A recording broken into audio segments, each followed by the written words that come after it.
All right, it's just started the video. All right. So it's 212, and then we want the video indexing. Okay, clock on. We're starting right now.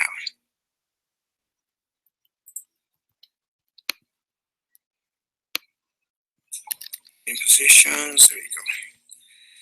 They have class with those kids. I'm teaching them for free, and they are like, they're very excited because, well, it's like they cannot afford the English classes or going to any institute like that. So I'm teaching them for free. So it actually makes me feel good. And I have them like for 1.5 hours. So after 5, and I'm taking a bus and taking my bag and teaching as always. I mean,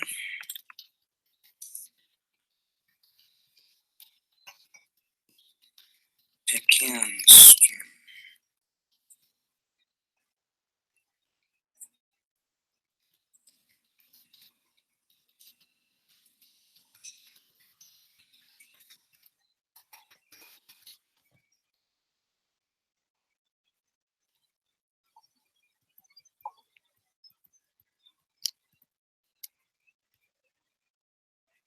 Did you want to check in? Sure. I'm doing pretty well. There were some pretty interesting, intense meetings this morning with EXA, but I think overall it's a good thing that things are moving forward. And yeah, I think that's pretty much it for me. I wasn't feeling well yesterday and last night. Pushed myself too hard, and I feel like I rested some and tried to take some breaks, and so I'm feeling better today, which is good. And I'm probably like 6.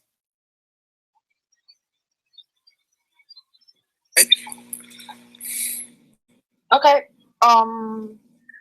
Well, I'm pretty fine.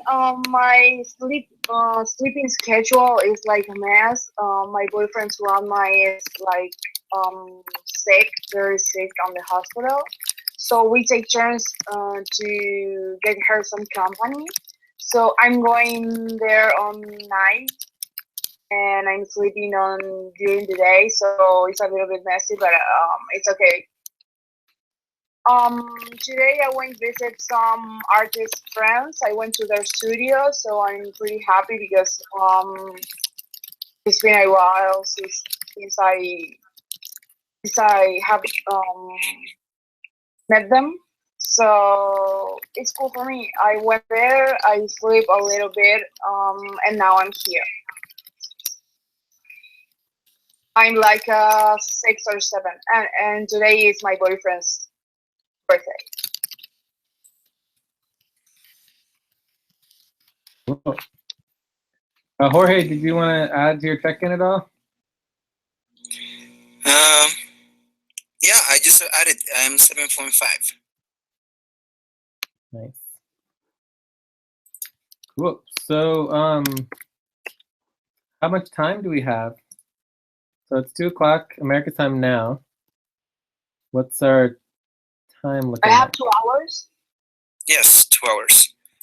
So Jay, Jorge, Anaclara.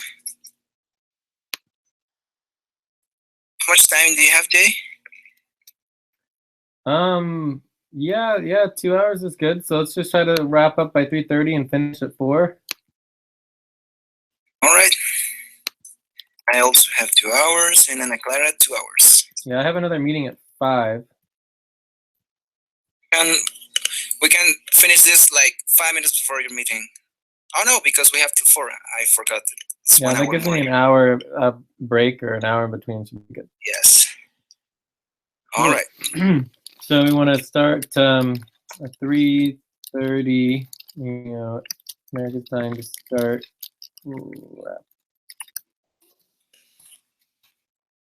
Cool. Okay.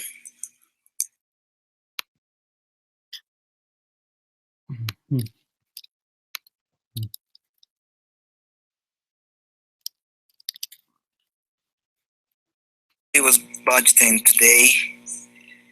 Do we have like any priority subject? Yeah. Whoops. Not there. That.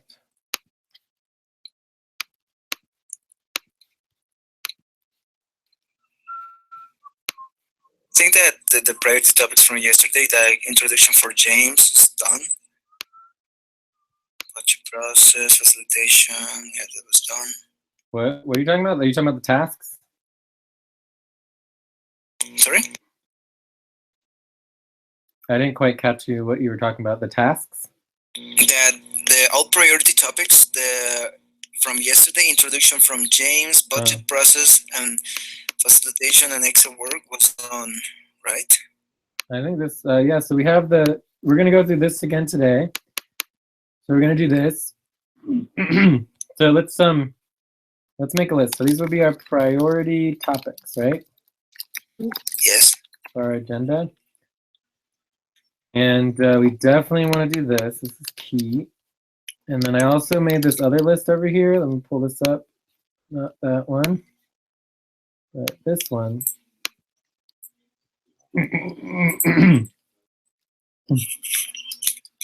So I think we want to go through our overall responsibilities as a team and then go through the exit client responsibilities. So review general team responsibilities and then review exit responsibilities, which is this right here.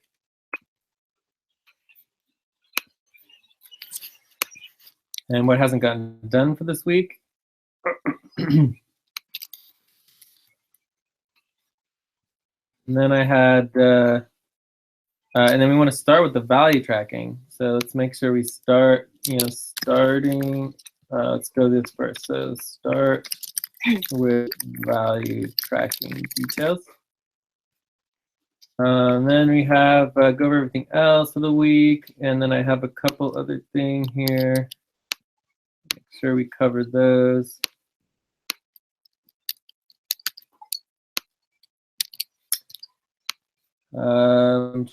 Internal Andromeda. So then we want to go through internal Andromeda responsibilities. And I think that's enough. Internal Andromeda responsibilities. That's what I have for today. Excellent. So are we breaking up into teams, or because since Nell is not here, I think I can check in my the task for today, the spreadsheet that we had to update. Well, today's Friday, so we don't have to do. I mean, we can work on the monthly one, but we don't really have to work on.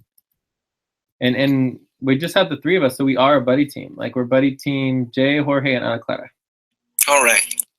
Because there's no Isaac and no Nelly, but Nelly did check in, so we could say here. So attendance is check-in is Nelly. She checked in. Isaac did not, and then we just have Jay.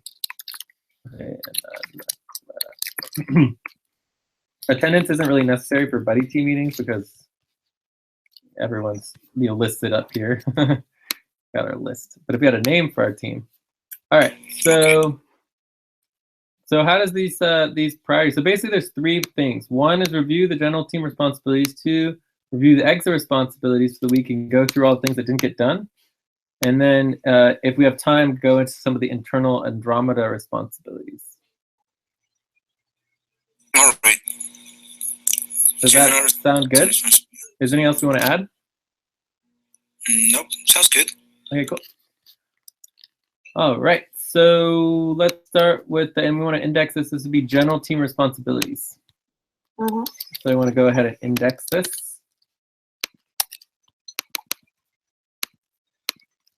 So limit 9.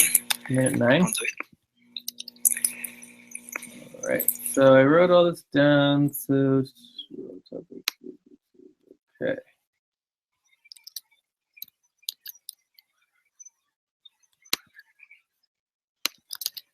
All right. So basically, there's oh, it's Isaac. He's saying hi. Hey.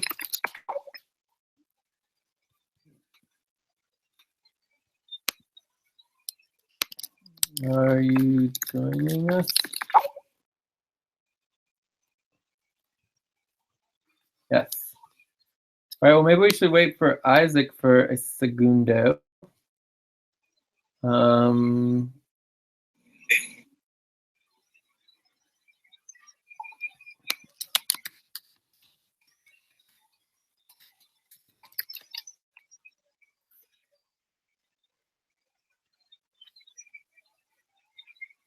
So let's review. So here for our old next steps, we have Buddy Team, Anaclara, and James.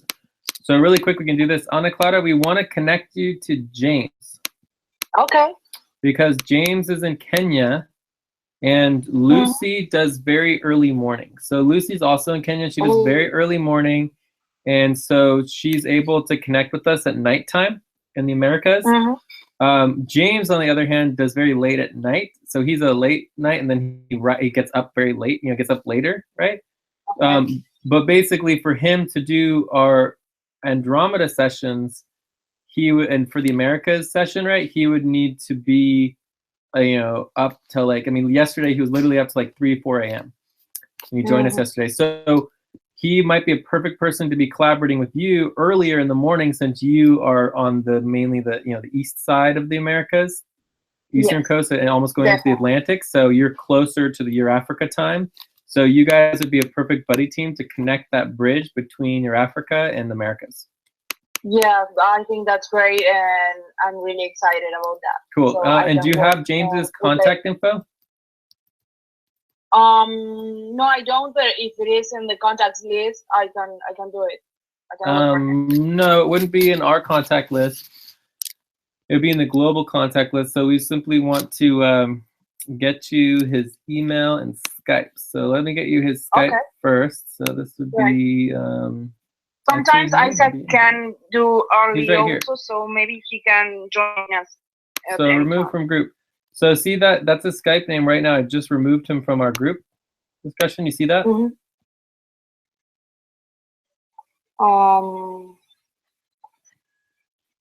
No, I cannot see him in the. I am Lindsay Lohan. You haven't seen it? Okay, here he is. All right, so that's his Skype, and then we just want to get you his email. What's the best way to do that? Let's see here. Let me try going to the global team. Can you hear me? Hey, Isaac. What's going on? You want to check in? Oh, I wasn't sure. Yes. Would you like to check in? Hold on. Go ahead and check in. Oh. Well, it was a very stressful day. When you try to when you think it's going to be a really, really good investment and it turns out it's not. I was hired for $50 for just like 2 hours of work. That turned out to be like 12 hours, and I haven't slept. And and also I had to pay like $100. So instead of earning $50, I lost my whole night, $250 day, and $50. It was a pain in the ass, but fortunately it's done. And I would say I feel like 5, and that's why I was late. Sorry about that. And check. That's it. From 1 to 9, how do you feel today? 5.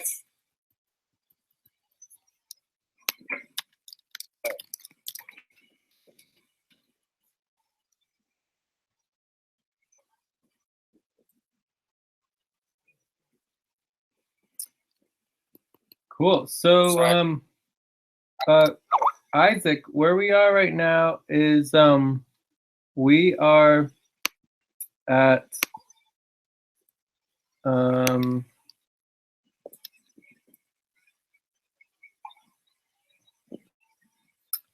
discussing the general roles and responsibilities. Ooh, and let's change this. So this is going to be double team Isaac. All right. Okay. So we are going over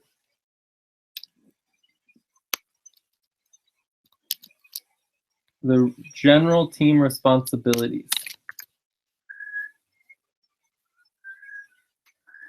And we're going to want to re-index. Can we re-index, Jorge? Sure. Yeah. It's minute 15. Minute 15. Great. So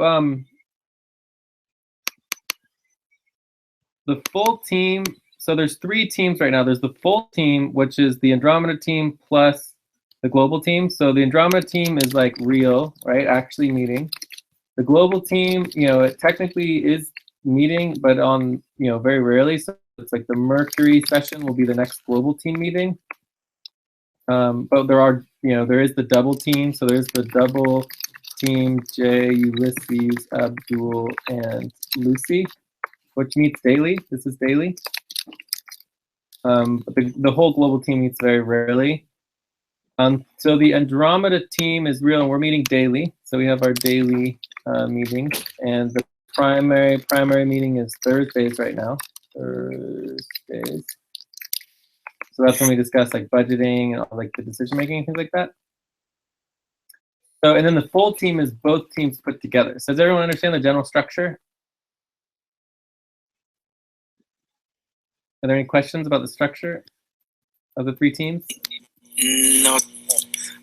Could you please explain the last part, please? The full team? The last part of the full team, yeah. Yeah, so the Andromeda team is a double team, right? So you have the double team, you have the global team, which is also a double team. So basically you have full team, double/triple teams, and buddy teams, okay? So double and triple teams are made up of buddy teams, full teams are made up of double/triple teams. Okay, and the full team is the largest team that we create. We don't create anything bigger than the full team. Anything bigger than that would always be broken up into functional teams for decision making. So we don't really do larger levels than that. Although obviously we do input and on larger levels with as many people as necessary. But high level decisions are always made in teams. Okay. Because we're always striving for consensus. You just can't get consensus from 100 people. I mean, it's just ridiculous. So does that make sense? Does that answer your question, Jorge? Yes, thank you. Yeah. So there's also the United States team, but the United States team is really just like, asynchronous and doesn't really. It's no responsibility or not unrelated responsibilities. We'll talk about the United States double team later, and this is also a double team for the U.S. Okay, so so the full team is our entire team, which is built up of the double Andromeda team, the double global team, and the double United States team. Right, make up the full our single full team, which will be a single full budget. Okay, and so the full team is responsible for everything, and it currently functions asynchronously. We do not have full team meetings. We don't plan on having full team meetings. Maybe one day. Who knows? Right. So there's 3 primary goals of the full team. One is to help and support my work, which is I need help getting my hours done, the notes, budgets, Heather, bills. Heather's one of the important people we work with. Finances. I have my court case I'm dealing with. This is a government elections, baloney phony. And local HQ recruitment. So we need to get the local headquarters recruitment going on, like these help for. So then there's investor relations. So the investor relations happen at the full team level for the whole African community network. And then there's everything else in the network. So there's a lot of stuff going on here. And there's 6 primary positions that we can fill within the African community network if people are interested. So it's just good to understand that. For the double Andromeda team, we know our responsibilities. There's the exit agreement, right? And then there's the exit protections and strategic cooperation, which I think is really important. And we're going to go through our exit agreement and responsibilities again right now and everything we haven't gotten done. But the exit protections and strategic cooperation is things that we're not expected to do, but we have to do. They're very, very important. This includes holding EXA accountable, right? They need to pay us. We need to do our own value tracking and submit our own deliverables so that we get paid and that we put our own work into the master ledger, right?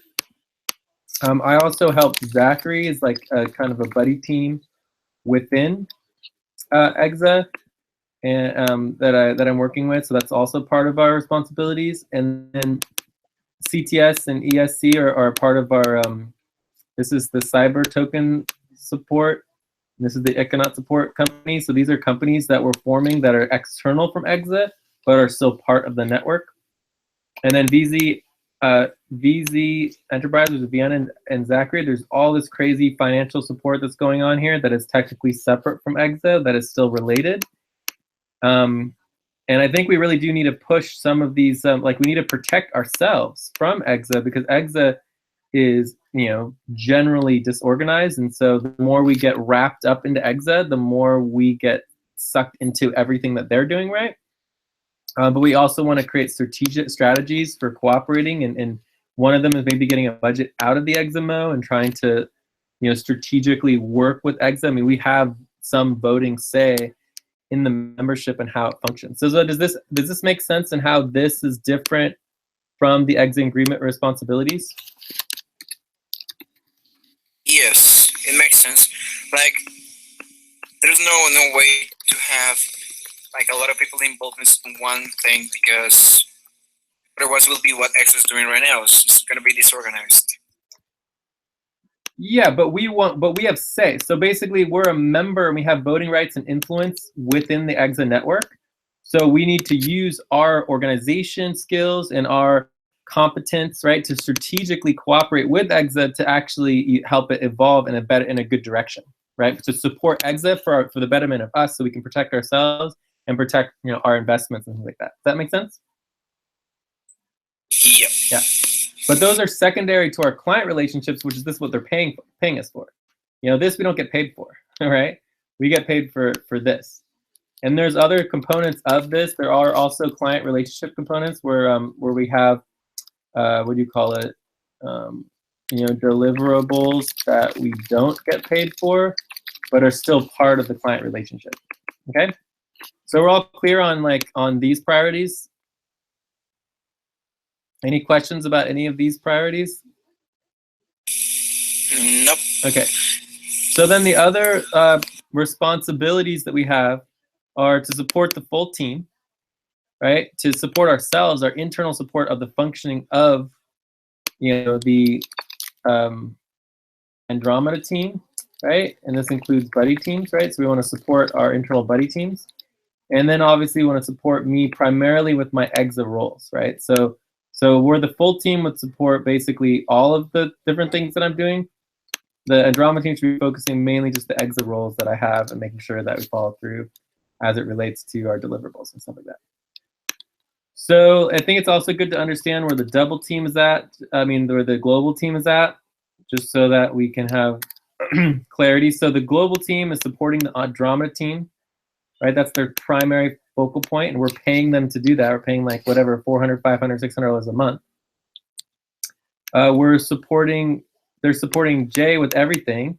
They're supporting the full team, and they're supporting themselves, right? Internal support, right? In their own buddy teams, their internal double and buddy teams. And then this is just like the main active component. So are there any questions about the relationship between the double team, the global team, and the Andromeda team and the full team, and how it all relates to each other? In a few words, we're a gear on that machine, right? Yeah, we're a gear, but we're also the centerpiece, because we're the centerpiece for all the money, and the global team is there to support us to be successful as a team. Yeah, because we're also taking extra activities as well. Yes. Not only, yeah. Yeah, and it's important to note that the full team is not responsible for the Andromeda team, and the Andromeda team is not responsible for the full team, right? So the full team only comes into the global team and really exists separately from the Andromeda team. Does that make sense? Yep. Cool. Awesome. So, and then the United States, I mean, I guess the only other thing I can say here is that basically this comes into specifically the nonprofits. We have our nonprofit 501c3, and we also have some of our other, businesses and decision making, the HR board, other things like this, right? But overall, the full team is in the entire African Community Network. This is where we have our primary planetary meetings, which the global team is connecting with, and that's a high level. And then there's also the second Saturday of the month are the big Americas Network board meetings. That exactly works. Okay, so this is where all the decision making happens right here for the whole network, which relates to the full team. But we still are involved in making decisions over our budget as well as the global team making decisions over their budget. But everything's still going to go to the main overall full team as well. So I think we're pretty clear here on the general relationship and structure, right? Are there any last questions on just reviewing and understanding how we fit into the bigger network and the teams? I'm fine. No, it's okay. Yes. Cool. All right, so now let's go into the EXA responsibilities. And so we want to do another time, whatever you call it, another indexing here. Sure. So we're going to start with the reviewing and assigning responsibilities. Value tracking, review, and assigning responsibilities. So let's see our value tracking.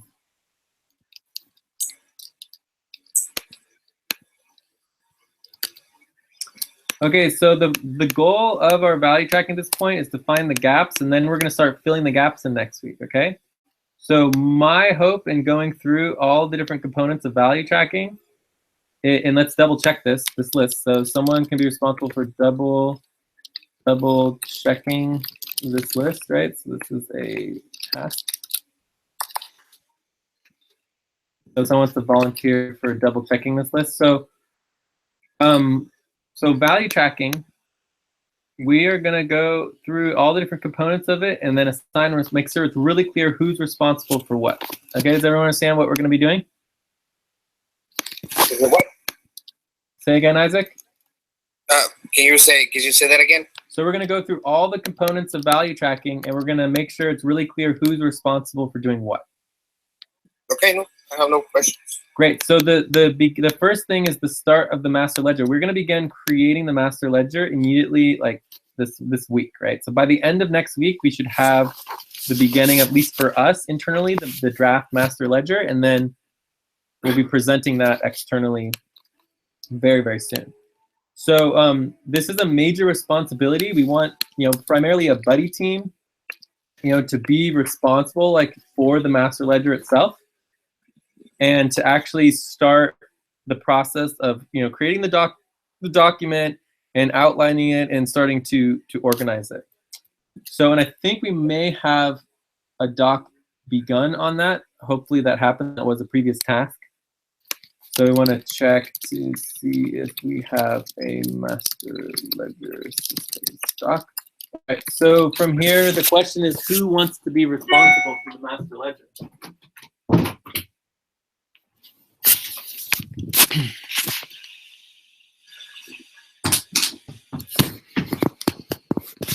Nobody? Hello? What? So the question is, who wants to be responsible for the master ledger? Does anyone not understand what the master ledger is? Do you want me to go over that? I thought that everyone's responsibility. There's feedback. Like everything's there, but not like how do you say? Well, what I believe here is that at least 2 people need to be on top of that because that's the important document, right? Of course, yeah. I mean, we could have as many people who want to jump in on that as possible involved in it. But what I'm saying is like it shouldn't be just for whoever wants to jump in. It should be like everyone's responsibility. Like it should be already. It should be there. Like, but there should be someone who's actually like taking notes or just double checking the master ledger. There needs to be. I can do the master ledger with Nelly. We have like we can do that. I don't know if she would be like okay with that, but we have worked before, and I guess yeah, okay. I think that would be a reasonable proposal. So one option is it would be buddy team Jay, Jorge, and Nelly. Yes. Does that sound good to you guys? Yeah, sounds good for me. Isaac? Cool for me. Okay, it's cool. So, I'm sorry I was away. If you want, you can add me there. You want to help out too? So yeah, let's say sure. let's add Anaclara. So this would be double team Jorge, Jay, Nelly, Anaclara. And then what we would do here is we would say that we would do buddy team Jorge and Nelly. And I'm just gonna put you on this Jorge as the the point person would be Jorge. Because you need to talk to Nelly. So you would be the primary point person for now, Jorge, and then you and Nelly are the buddy team responsible, and the double team is all of us. And then Isaac can just like check in and make sure that we did it, you know? So Isaac's kind of like the outside viewpoint to like be like, good job, guys, or guys. That's what I mean. I want to check the grammar and, you know, the phrasing and all that stuff. Well, you just need to make sure it gets done. You'll have other responsibilities, you know, but yeah, you're welcome to jump in and help out as much as you want to on the master ledger. So anyways, this is like a good structure for the master ledger, and so Jorge, you know, you need to talk to Nelly, and then we'll coordinate and support as much as we can with the whole team. So the whole. Okay. The only thing is that I would like you to meet us in the beginning because of course since we don't have much experience on that. Yeah. But we're gonna go through that, right? Of course, yeah, and I mean obviously this to start with, there's we're gonna have to create a doc. So we're gonna create a doc, and then does someone want to check to see if we have the master ledger systems doc already? So create a new doc for the actual master ledger itself, and this would be Jorge, right? And this is also a task. Let's put this down here. Okay, so if no one wants to check, so we have 2 tasks here that we want someone to do. So one is to double check this list to make sure for the value tracking, everything's here. As far as all the responsibilities for value tracking, does someone want to do this real quick? Talking to me? Anybody? I'm just asking for someone to volunteer and help double check this value tracking list. I can help. Okay, so Isaac, just open up the value tracking systems and make sure that we have everything here. The other one is to check to see if we have the master ledger systems doc. If you guys don't know how to do that, I mean, I can do it really quick. So we would go into our Andromeda team doc. So, and then from here, we're just checking to see if it exists. So I'm going to look for, I'm assuming it should be under systems. And I don't see it. Okay, well, where else could it be? So maybe I could do a search. So this would be the master ledger. All right, so here we go. Outline master ledger systems doc. So this should be under systems. So I'm just organizing the doc. See that? Perfect. So if I open this, Jorge, what you're going to see here is it's going to talk project management systems doc. Work past value tracking. Huh.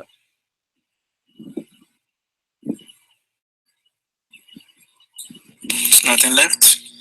Well, no. This part here is applicable to the master ledger, but it's Once the master ledger is approved, it will be unchangeable. Okay, so this part right here is applicable to the master ledger, right? So this is the project management systems doc. So this is just mislabeled. So we're gonna need the master ledger systems doc, and then this one is going to be the project management systems doc. Okay, so you need to just you need to create a new doc for the master ledger systems doc. And it might be a process, but whatever, process/systems. We'll see how it works. So we need to do that, and that's going to explain what the master ledger is and how it works and how we're going to run it. Can you create that real quick, Jorge? Sure, I'm on it. And then in addition to that, so we need to copy this information into there, and then in addition to that, we need to create an additional doc that will actually be the master ledger itself. Okay? And the key thing here is create the document first. Yeah, so the master ledger itself is going to be a Google Doc, and it'll be text. It'll have 30 to 50 links within it to all of the different, graphs, diagrams, tables, and all of the spreadsheets. Links to spreadsheets, lots of spreadsheets. Okay. So that's the master ledger. We're going to start organizing all the spreadsheets into the master ledger. So I think that is looking good. Let's go back to our notes for now. And then this part right here that we just did, we want all of this to be in the master ledger systems doc as well. Okay? So copy and paste that into the systems doc for the master ledger. All right, any other questions on the master ledger? Finishing the document, so at least check if it's okay. Oh wait, there you go. I just have to double check that all the documents are there, right? All of what documents? The double checking thing, right? I just have to make sure that everything's there. Well, you're not responsible for anything, Isaac. You're just responsible to just like make sure that we did it, right? Did we do the master ledger or not? Yeah. So if things aren't moving forward on the master ledger, you're responsible for just letting us be like, what's going on with the master ledger, guys? Or good job, you guys are doing really good on that. Document is there. Yeah. So it's good to have somebody on the outside who can be watching it, without actually doing all this stuff and having responsibility for it. I'm very good at watching from the outside. Exactly, man. Exactly. There's always somebody, it's always good to have someone who's not directly responsible for it, because if everybody's responsible for it, then nobody's responsible for it, All right, so yeah, that's right. So let's go to Jorge again. Do you feel good about everything for the master ledger, Jorge? As long as they can help, yeah, it's not a problem. Yeah. And this is not for right now. This is for next week. We're going to be doing a lot on that for next week. Cool. All right. So the next one is April. So for April, yeah. I created the document you said, the master ledger, and I just paste the end goal of the master ledger. Nothing less, nothing more. Okay, but when you say the master ledger, I'm thinking the actual master ledger, which is different from the process and systems doc. So this one should be process and systems, because I created. I don't know. Wait, if you can check the link over there. I created the document you say with the first part of the document that you asked. The link doesn't work. It says that I don't have access. No access. Oh, let me check. Okay, one more time. Can edit. Yep, it's there already. All right, cool. And it says that I only have view only now. And I don't know, maybe you're the owner of it too. We're going to want to change that. So okay, that's an ongoing. Can edit. Everybody's can edit now. Excellent. All right, so if I look it's just at introduction, that, right? Yeah, so this is good. So then we just want to copy and paste the information from today as well.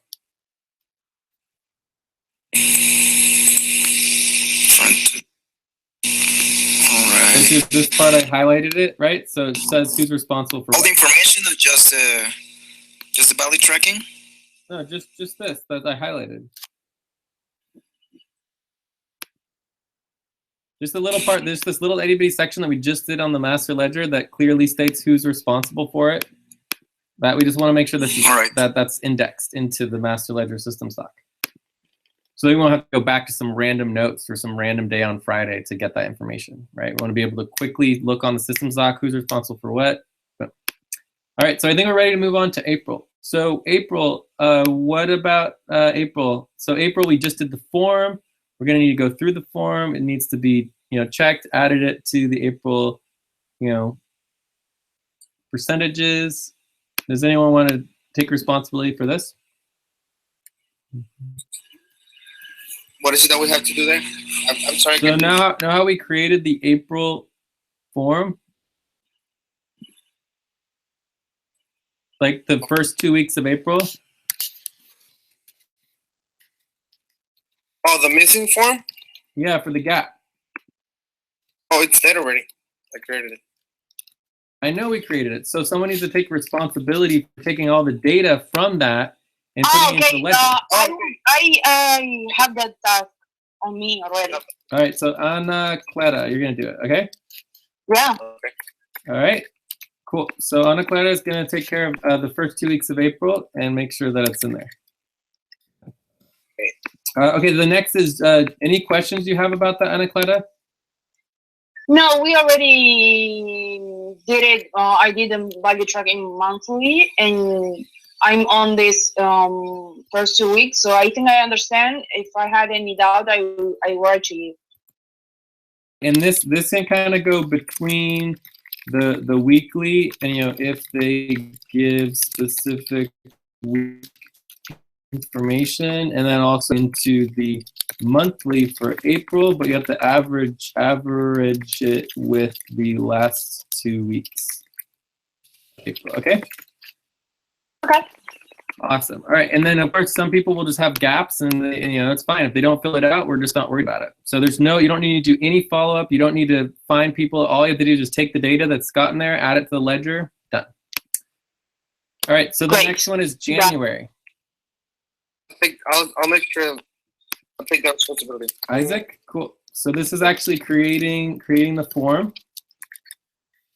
And then me and you together. So let's do this buddy team Jay and Isaac, because both of us. What? I created the form already. Oh, we already have the form? Awesome. So we need to get the form updated. So creating and updating the form, and then we need to send it out, and then get the data added. Okay. Actually, if you go to the team project management, you'll see the form link there. Great. All right, so that one's done. All right, so the next one that's a gap is the community. So this is the community, network and travel reimbursements. This is pretty substantial because we just have, this is like one of the biggest gaps. So there might be multiple forms, multiple types of communications that need to happen. So I would say, me and Isaac minimally should be involved, but really we need more than that. So Anaclara or Jorge, do one of you want to help with this? Yes, sure. Anaclara, so let's do both of you guys want to help with it? It's not a problem, yeah. Okay, so let's just do the whole double team. So we'll do double team. Here, let me write this out like this. So we're gonna do, this is gonna be double team Jorge, Jay, Isaac, Jorge, and Anaclara. And Nelly can hold us accountable, right? And then what we're gonna say here is we're gonna do buddy, team, Jorge, and Anaclara. So the two of you guys can hopefully help, get this organized a little bit and make sure it's happening. And then me and Isaac are gonna be overseeing some of the communications, because me and Isaac are like the liaisons, so we'll make sure that it gets to, and actually start bringing data. Okay, so we need to create. Okay, Jay, can you please explain me again what is exactly what we have to do here? Because I don't know if I understand it well. All right, so we have a travel form already. So this is basically taking the data of the travel form, and it's going to be a new spreadsheet and basically like logging travel. From here, we're going to also need to do more broader community outreach, I guess. I don't know. We have to figure out how, like maybe this would be create a new form, a new general, this would be quote past tracking for the entire network / community, right? Okay. And then from there, we probably are going to want to do other, like, you know, other, I mean, it could be anything. I mean, what else could potentially be included, like other, you know, contributions, you know, I don't know. We just need to think about this. So maybe that could be part of this broad, we just need this broad form where people can just input and get it out as far as possible to get input from the past, right? So a couple things to note here, there was a November 2016 event. This might include the list of attendees, right? We might need to get that from Vienna. This would be from Vienna. It could also include other events and other activities. I mean, who knows? Maybe we need to create a list of events. Maybe we need a list. Maybe we need to create a list of events and ways we'll have distributed. Maybe we also need, you know, maybe we need to create a list of past advisors. So it could be like advisors or other people in the community who have been helping out. I don't know. Mm-hmm. But somehow we need to figure out how to like get input from people who aren't on the core team. So all of this, all of January, okay, maybe we should April, everything we currently have is from the core team. Like define exactly which information is going to be in here. That should be a task. What type of information is basically we want to know how much time and what people have contributed so we can add it to the master ledger. So travel, yeah, this would be money. Like community, network, and travel. Yeah, so travel is people spending money. People from the community are people attending events, and people from the network. So this would be like the EXA network, right? These are people who are like advisors and contributing, but they're not in the core team. Okay, and where we can find this information? We have to create it. We need to create forms, and we need to start, you know, going back and actually asking people and to input to us to get the data. This is it's a gap. So we need to figure out how to fill it. Okay, maybe we can choose when we send the form for value tracking, ask a field where we can ask people. Yeah, and another one, I want to make sure we're clear that this is all past, right? This is past, right? It's past. This is all past, right? So if we really quickly, you know, review, we have like current, right? And there's only two current. There's weekly, and there's monthly, right? And there's also value squared, right?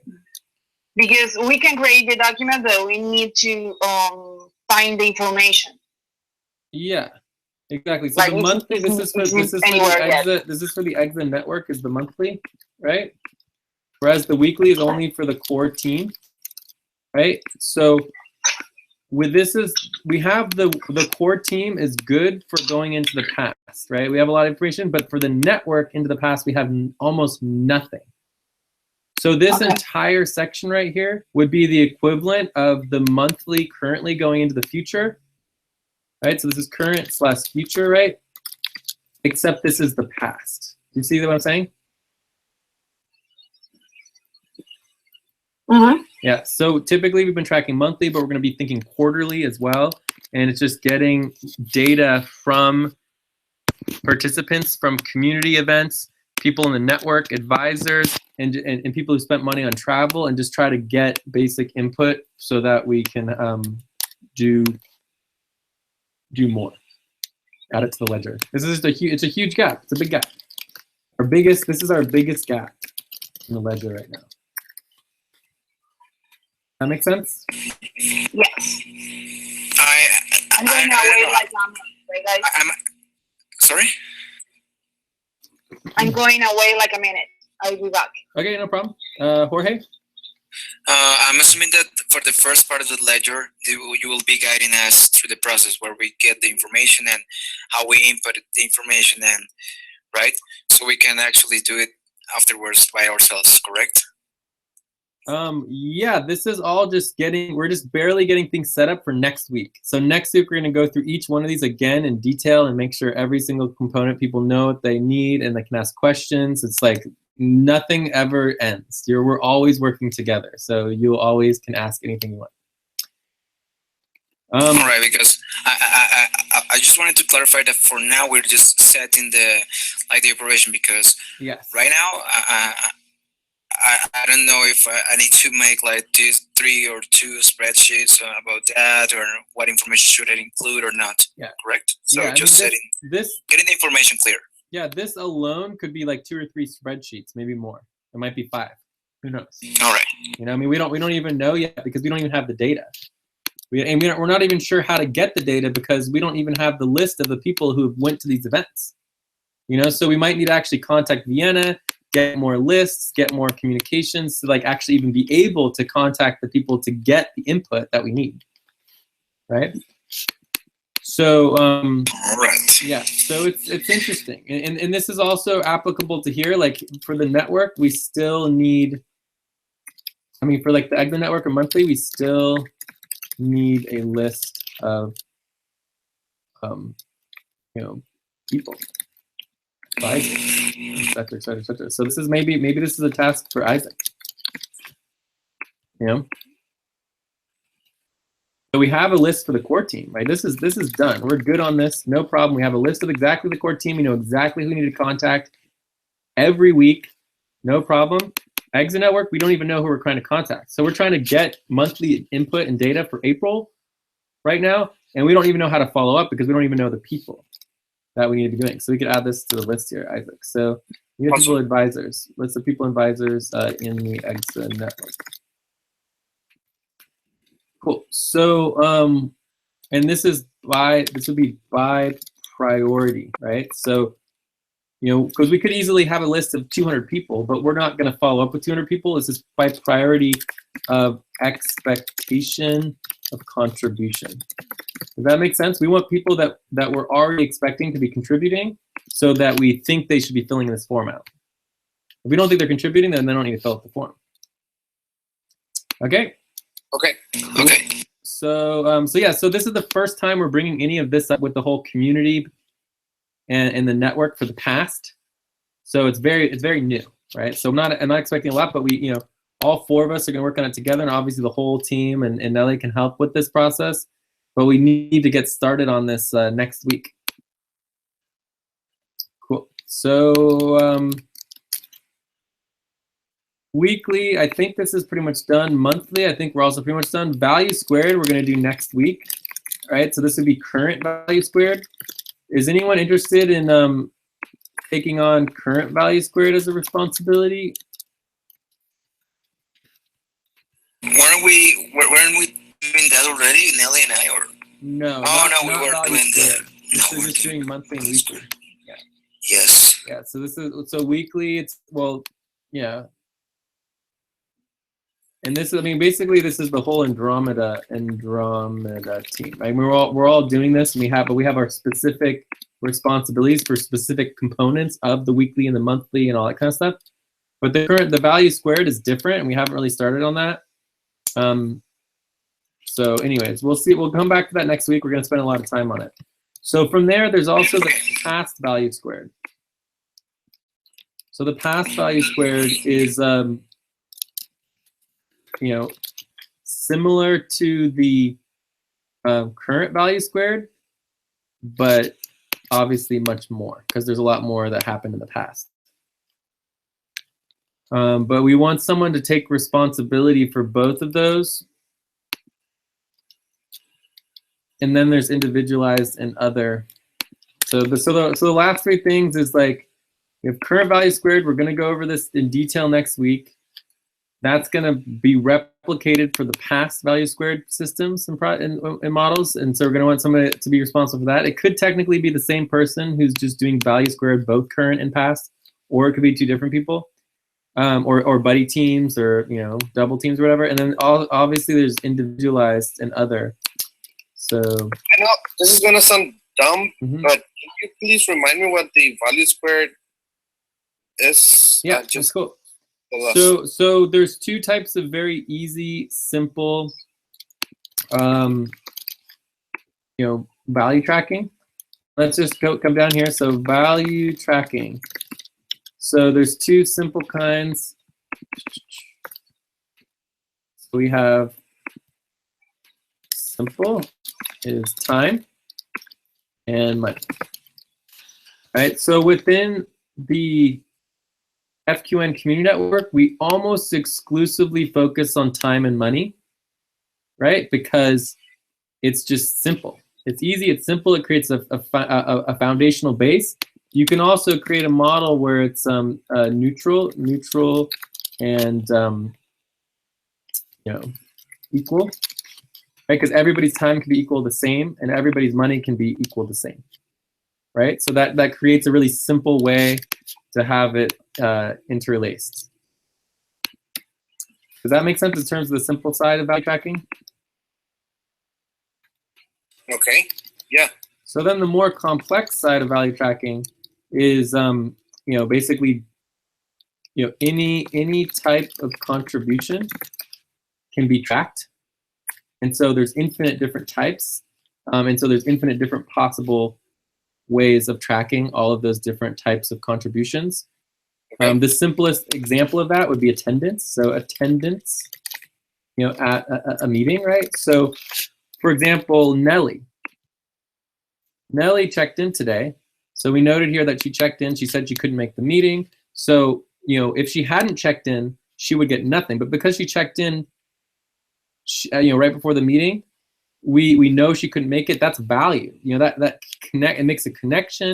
She contributed value. We feel connected with her, and we know that she didn't come, and that's very, very beneficial. We want people to check in with us and let us know that. So that would be an attendance check. She doesn't get any time because she didn't actually spend time at the meeting, but it would be like this would be like a point. That makes sense? So you get a value point. Does that make sense? So basically, if you can take a contribution and you can quantify it, like attendance, so all of us get a value point for attendance, but in addition to the value point of attendance, the four of us who actually were here for the 2 hours of the meeting get the full 2 hours of the time as well. Does that make sense? Okay, yes.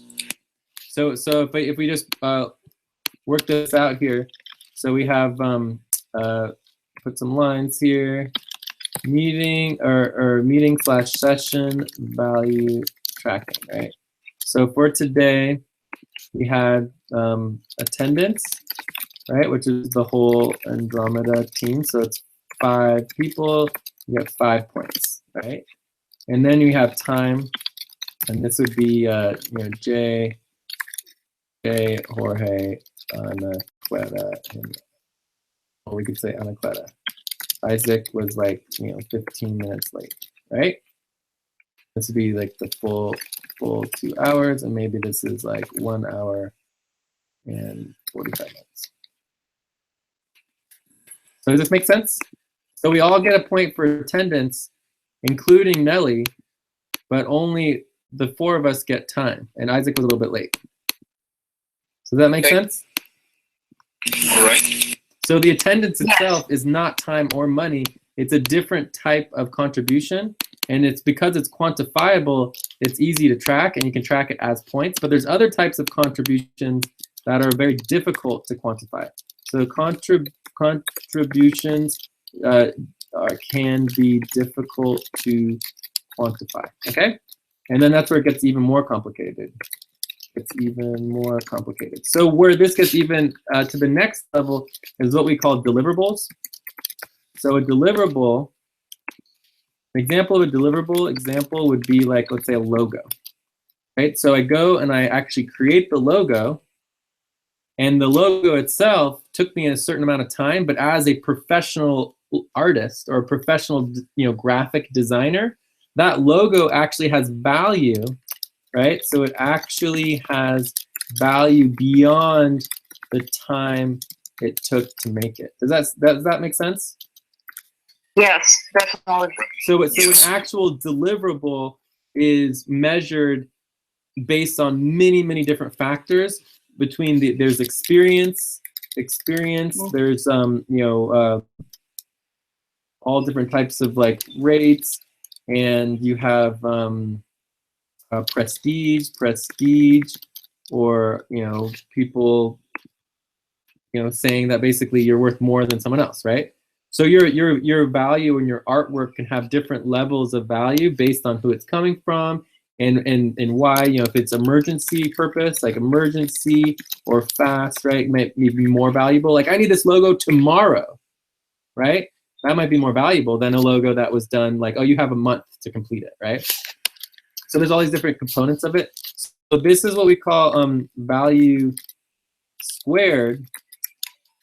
And the definition of value squared is that it's basically we are distributing value, and the definition of distributing value is creating tokens, right, or issuing tokens, or equity. It can also be equity, right? And then at the same time, simultaneously, we are defining how much the deliverable is valued at. So it's value squared. So you're defining the value. So defining the value and issuing the value simultaneously. So keeping track of, or like, what was that? One second. Let me read it again. The value squared. Yeah, the value squared. That means that I have that. For example, let's just say I agree to that, and I will be the one who will be taking care of the current value square.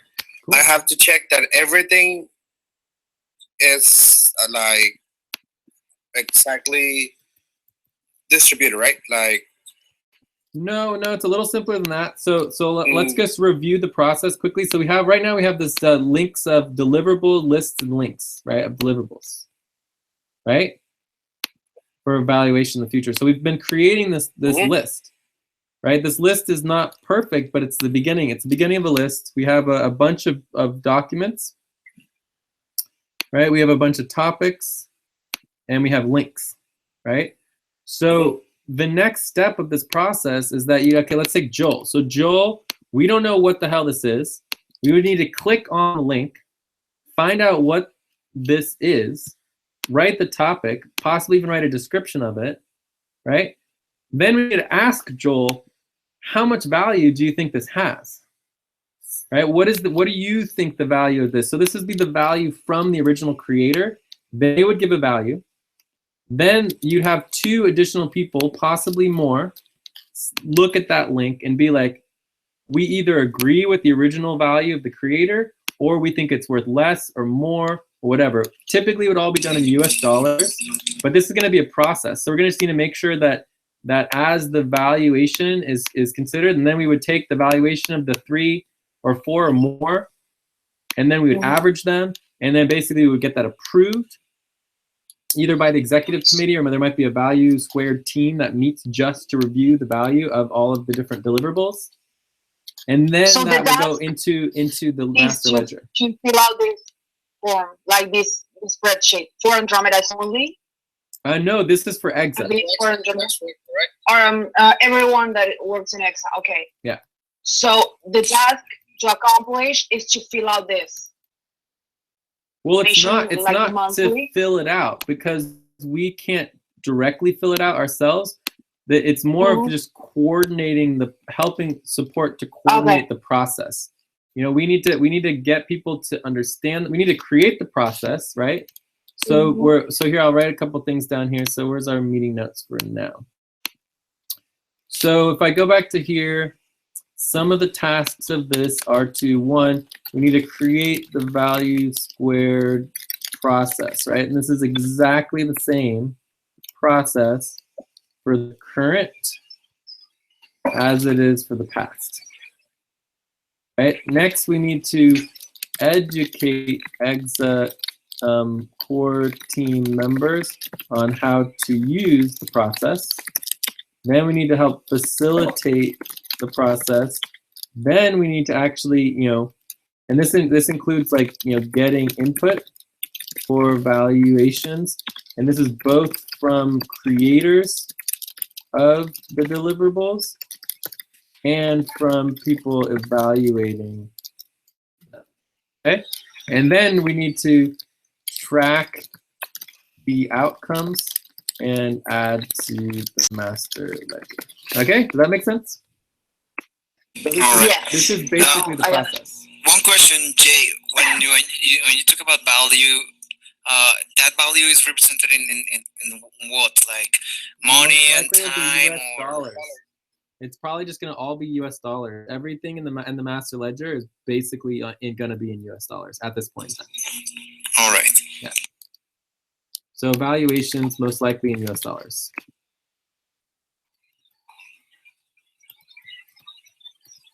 I think that's the easiest way to do it. Cool. So we might want to help update the form descriptions, topic, links, etc. And this process is going to be slightly different for the current and the past, but pretty much it's exactly the same. But I think it's going to be helpful. I mean, you can imagine the hundreds and hundreds of different, deliverables that have been created, right? So many different deliverables, right? It almost makes sense that we would block this by date, so we could say date of input, right? Or date of deliverable. So that helps block it. Deliverable dates. Say what? What is there are more than one deliverable date? Yeah, I mean, we just have to do our best, So the idea is that if we can block them and have separate spreadsheets and processes for each month, or even if let's say in 1 week there was like 100 deliverables for some reason in 1 week, like let's just like make that week its own week. So then when we're asking people to do the valuations, they don't have a list of 1,000 deliverables to go through. It's just like they can do 1 month at a time. That would be very, very helpful to contain it to have a container. We want to make sure it's contained and easy to take on so that they're not overwhelmed. Gotcha. Cool. So anyways, we're going to talk a lot more about that next week. So right now we just want to kind of assign the responsibilities and make sure we have clarity on it. And then next week we can get into a lot more detail. So create value square process. So this would be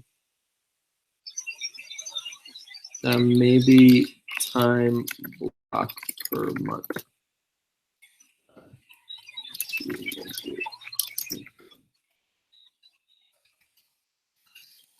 And not everybody's going to be involved in this process. It's only going to be people who want to do it. We're really not, for our value tracking, we're not that concerned about value squared, but we will do it. We will do some value squared, and we want to track our deliverables and also equate our deliverables for the time. We'll talk about that when we get to our budget and how we're going to do some of that stuff. Anyway, so are we ready to move on a little more, or what? Where are we? Yeah, we're good. Okay. It's 10 minutes before wrap up. Exactly. In 10 minutes we have to wrap up or start at least. Okay. So I definitely want to get further, but let's see if we can finish this. So does anyone want to sign up for, so Isaac, you're down to help out with current value squared? Yeah. Do you want to help out with past value squared as well? Sure. Okay. Anyone else? Are we good to move on? The last one is individualized and other. Okay. Check. So anyone who's missing, so right now we have the gap of January, we have the gap of the first 2 weeks of April, but we're going to go through each individual. And so if someone has a gap as an individual, it'll be following up with that individual and helping them fill in all the gaps just for that personal quarter by quarter. Does that make sense? No. Again, please. So so right now when we're talking about January, right? This is for the entire core team. The entire core team. Everybody is missing this. There's a huge gap, right? The big gap of data. Okay. For everybody. So once we fill in these gaps for everybody, then it's just going to be a matter of going through and seeing there might still be gaps in the ledger, but it would only be for specific individuals. Oh, okay. Yes. So then this individualized and other things, individualized gaps, right? So we want someone to go through and actually directly contact individuals. You know, we need to find out what the individualized gaps are and then contact them and work with them. So I don't know. Are you guys all down to help with this? This could be a lot.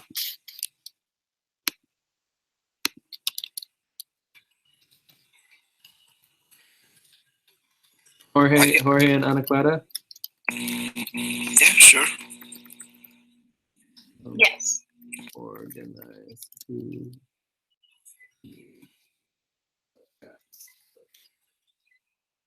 All right, cool. So I think we're pretty done on all this. If we could add, this all needs to be added to our value tracking, mainly in the past organizations. So that, and then you can even add some of this other value tracking information in there too. And this also can go into our value tracking team. I think it'd actually be good in there to have that. I'm just gonna do that really quick so I don't lose it. So I go to Americas, and I go to projects. It would be value tracking. And then we would just, I don't know, throw it on the bottom, I guess. When in doubt, just throw it on the bottom so it doesn't disappear. Okay, so now we want to go into everything else. So how much time do we have? I still have about an hour and a half, about 2 hours. Oh, cool. So yeah, me and Isaac can continue longer. Okay, I have like half an hour. Yeah, so I think that we should just, like, I don't know if we have a lot of wrap up to do today. So I think we should just keep getting as much done as we possibly can. And then we just check out when we get to the point of checking out. Okay. Okay, so where are we next? So value tracking is done. All right, so now we want to go through everything else. So next is review exit response. So start with value tracking done. So now we're doing the other list of everything else. So let's come down here. So still technically within the same topic. Obviously, it's slightly different. We'll go to the top. And here's our list.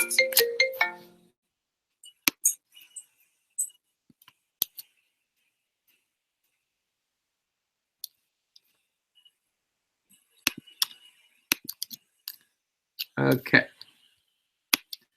So this is everything else that's supposed to happen this week that hasn't happened yet. So let's just get through as much as we possibly can and go from there. So the first one is this is the online file system. Okay.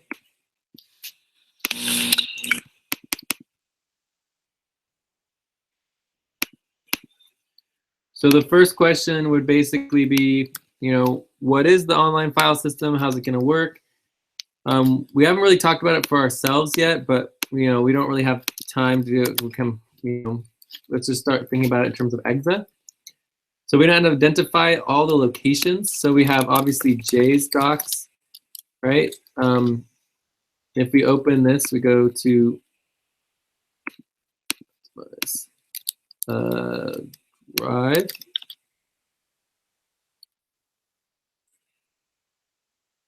And we open exa. So we have this exa folder, we have the exa open folder, the Gork Foundation folder, and the exa managers folder. So there's before. Get rid of that. Get rid of this. Get rid of that. So Jay's doc, so Jay has 3 folders. And then there's the exit folder. There's also the economicspaces@gmail.com account. There's the Slack documents. They're that are posted on Slack. There's a Quip. There's a Dropbox, and and there's multiple Slacks. Two Slacks. I think actually it's 3 Slacks. 3 Slacks. And then there's people's personal computers. Like there's like huge video files on Zachary's computer. Right? There's certain people who have huge audio files. So anyways, there's a massive amount of data information on dozens of computers, on all these different like Slacks and different Gmail accounts and folders. So this is kind of like our scope. Right, and so the question would be, how to go about organizing all of this online data into a single, what we call online filing system, and then what we call it for FQ and Community Network, we call it a virtual office, right? So the virtual office, the online filing system is only one component of the virtual office. So this is what we use for the FQN Community Network. So we don't need to do the entire virtual office. So we're really just focusing on the online filing system, but it's easier to think about it in the context of a virtual office because we want it to be useful for people. So does everybody understand basically the scope and what kind of locations we're talking about as far as like dealing with the online filing system? Yes, I don't know if it is like important, like hiring a different filing system, because this one is for free. I know that there are like 2 or 3 different but they cost money, like to have all your documents like in a vault. But I don't know if that would be necessary. Well, they're our client, right? So we could suggest. So maybe we should have a list of suggestions for upgrades to filing systems, right? And that could be part of our final. This could also go into our final report at the end of our sprint, right? So that's definitely one possibility. To hire other services besides us, right? So right now they're hiring us, right? So it's like being like, hey, we could give this to somebody else to do, right? So that we don't have to do it, right? So the next question would be, even if we did hire someone, there's still probably a component of this that's still internal, right? That we need to coordinate, because even if we get a new service, there's still going to be documents within Google. There's still going to be documents on Slack. There's still going to be documents in Dropbox. I mean, those things aren't going away. So that's why, for me, the main thing is the links, right? It's all about the links, and it's really just like links, databases, and then for me, the online filing system is a Google Doc. I mean, this is a Google Doc. It's equal to a Google Doc with links. Like that's basically what we're doing with FQN Community Network. Like that's a simple, easy start. So we might want to create categories of documents and then organize the Google Docs around the categories so that you can more easily find the data. Documents. So this kind of is like our indexing, so it could simply be like taking the current indexing and just getting all the documents, finding out what the document is, and then linking it so that it linked back to the index. Who knows? We'll figure it out. So I think we already know who's responsible for this. Let's go to our internal plan. So if I go to Andromeda Super Team, maybe before we move on, maybe we can like team up 2 or 3 of us just to think about that, and I don't know, make a proposal, because if not, maybe we can lost it and forget about it. I can have a meeting with someone and think together about a solution on that. Actually, I think we were going to do that, Anaclara. Remember? Yeah. If you want, we yes, can meet up. but that was regarding our documents, not Excels. Like if you So want, maybe we can just join on Monday. Yeah. All right, here we go. Secretary and documentation. It says that Team J, Nelly, and Jorge, we're going to take responsibility for this. Is okay. And Anaclara, but maybe I can do it with Isaac. Anaclara, you saying you want to get involved with it as well? Yeah, us too. Yes, I don't know. Maybe with Isaac that we have like a similar schedule sometimes. We can like, I don't know, have a meeting on Monday earlier, and we can think about this and give you guys something. Great. Yeah, I mean it's definitely a lot. I mean the plan that I have is to keep it pretty simple and specifically related to you know, the Google Docs, right? Because I mean they're not paying us. Remember, they're not paying us jack shit, right? It's costing us more money to do all this work for them than we're getting paid, right? So we're basically losing money, but at least we're getting money, right? We're getting something, so it's exciting. But so we don't want to create some elaborate, huge like plan that's just like, you know, way more money than we're getting paid. We want to just create something really simple, you know, effective, that gets the ball rolling in the right direction, even though it might not be the end goal. Okay. All right, so we'll say Pola, Andromeda team, and then we'll break down, you know, Buddy team Isaac and Anaclara, and Buddy team Jay, Jorge, and Nelly. So we're gonna have slightly different roles. We're gonna figure out how we want to break that down. Okay. So let me add this to here. So I think it also is helpful in this particular scope to just quickly look at the plan. So this would be our front end plan. And I'm going to come down to secretary and documentation. So this is done. So I can cross this off and unhighlight it. Identify a scope of online filing system and location of all documents. I mean, this is I mean, maybe we need to do a form, right? Because like the only way we can really identify the location of all documents is to ask everybody where all the freaking documents are, right? Because we don't know. How can we possibly know where all of the documents are? So I think we should do a form for that and get more input. But otherwise, this is basically done. So maybe like, you know, create form to ask people where documents are. And then that would be for next week. So this is going to be done because we just did it. And I'm going to start through that. And then I'm going to add this to next week.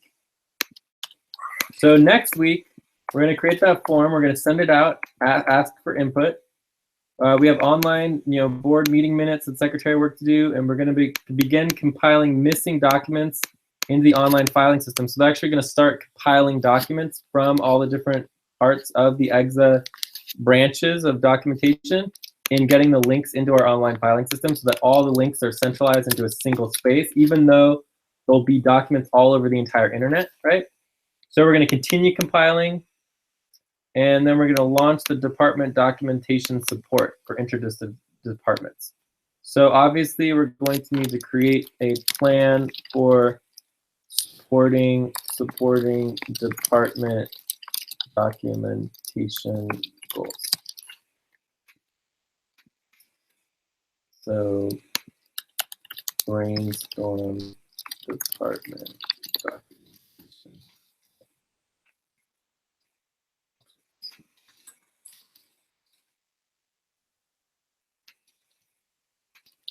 Okay, so do you see like our end goal is, and remember, nowhere in here does it say a perfect online filing system with every single document organized. Do you see what I'm saying? So we're gonna do our best. We're gonna do our best to kind of pull all the documents together that we can find easily, anything that's simple, and then we're gonna basically produce a plan of how we can support each department to start actively organizing their documents ongoing into the future better. But we're basically not gonna focus on the past any more than just like a quick, just helping compile some of the missing documents. So does this make sense as far as like our overall goal for the sprint? Yeah, it's clear. Cool. Awesome. And I'm just going to copy that into here just so that, and then this needs the doc. So another task would be, you know, create an online filing systems doc. This doc would go into our systems docs right here. So can someone do that? Online. Does someone want to take on this task?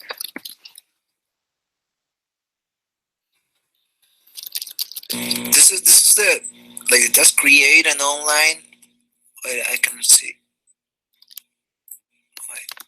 So this is that want to create an online filing systems doc and then index all this information right here. So all this information we want indexed into a new document that's going to go right here so we can track it for our online filing systems process. Shouldn't they have like the whole documents or the whole links so they can index it? I don't know what you're talking about. These systems are for us to process how we do everything.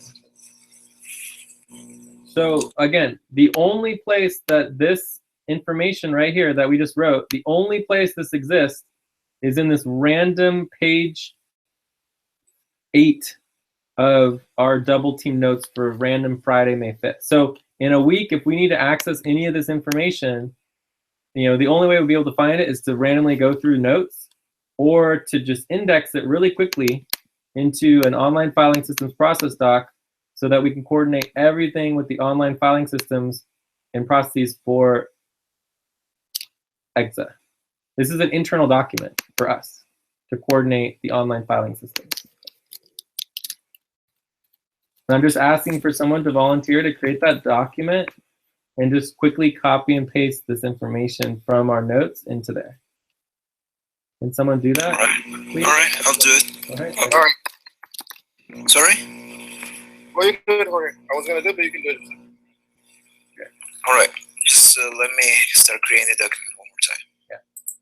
Sweet. Thank you so much. All right. Trust me, dude, it's going to save us so much time in the future to have it, you know, indexed so that we don't need to be searching through it every time we want to find, you know, information about online filing systems. Having to go to page 8 of a 9-page document is just not the plan. All right, so what's going to be the name of the document? The name of the document is the Online Filing Systems Process Doc for EXA. This is the EXA Online Filing Systems Process Doc. It's our internal document for the process for how we support the online filing systems for our client. Does that make sense? All right, I'm creating it right now. EXA Online Filing System Process. All right, so the next one is the meeting support systems and tools available for various meetings. Wait, what do you want me to paste on that document? Everything we just talked about for online filing systems. It's just right here, this stuff right here. From EXA Online, okay. EXA Online Filing System, that whole section. Cool. Right. Okay, so the next one is going to be meeting/session support.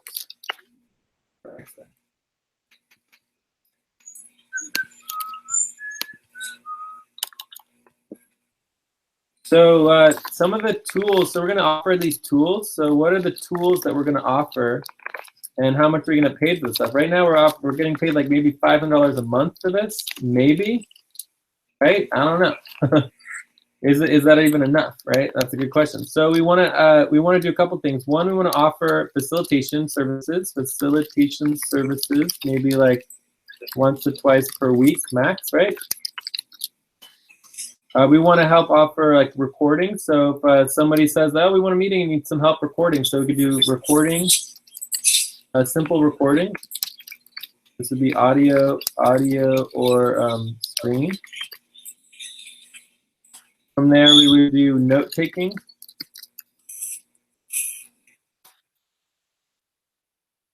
What else could we do? Agenda creation. Other session support collaboration. I think this is pretty good. I mean, for $500 a month, I mean, we can't do much. So develop meeting support systems. So the question is, how do we do this? How do we do this? So let's I think the easiest things is note taking. So facilitation services, I'm the facilitator. Jay, I can take care of that. Done. If they need a facilitator, I'll facilitate for them. They just need to give us the time and place, right?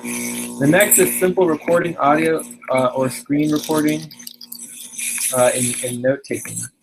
I think this is pretty. We should say this is a meeting documentation. Meeting documentation.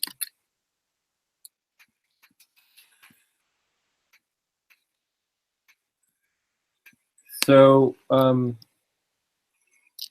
we need to create a way for departments and core team members to request scheduled services, right?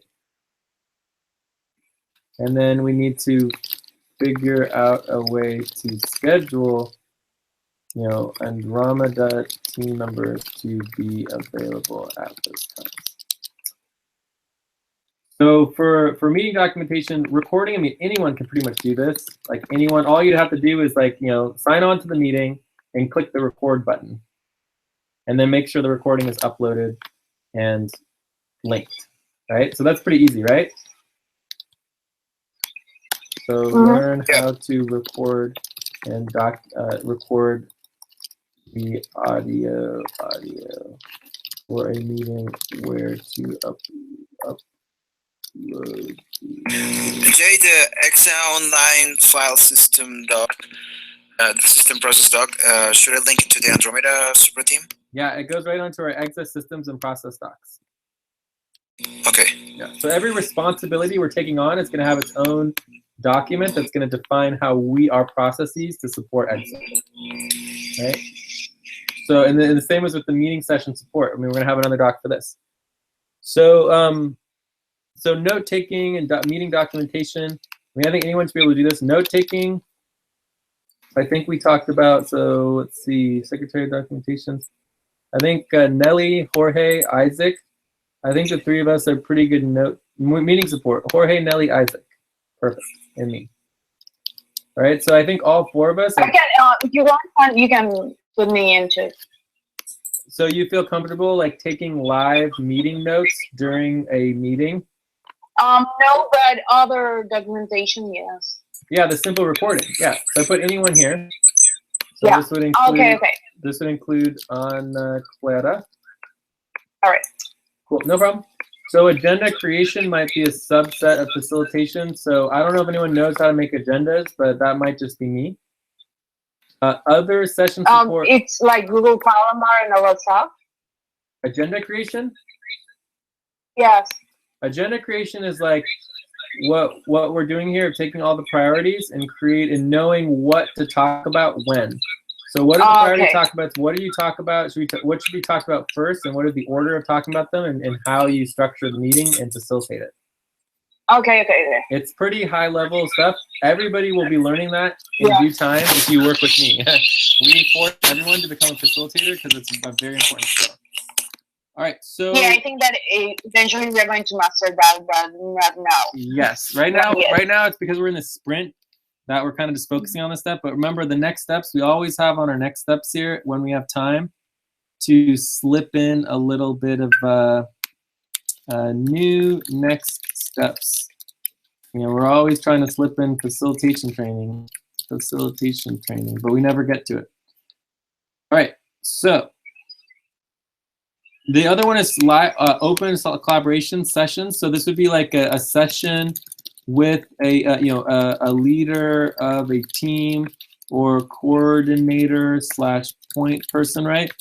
And we can basically collaborate to plan an effective meeting or team coordination, right? I think any of us could do this. So as long as we're together, we could have multiple of us be available, or we could even invite someone for like to our Andromeda team, so we could also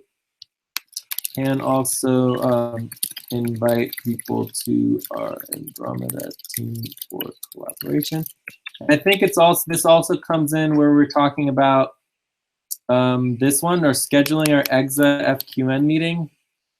So this also relates to our scheduling there, and there's also our operations office hours. Okay. So there's a lot of places where people can connect in and get help. Is this valued at $500 a month? I don't think so. I think the real value of this is more like $2,000 to $3,000 a month.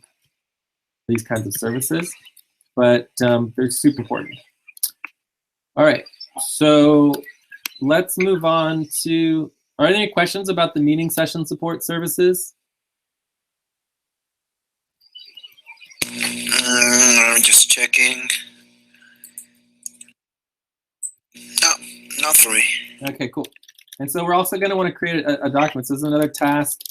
Task to create a meeting session support process doc. Isaac, do you want to do this one? Sure.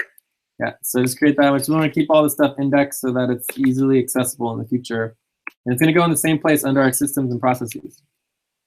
All right, okay. So then the next is, let's see, what's the next one?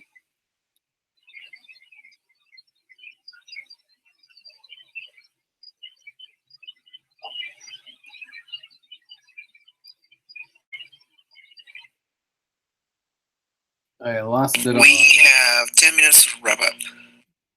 Here we go. Okay. Begin laying out a project management system.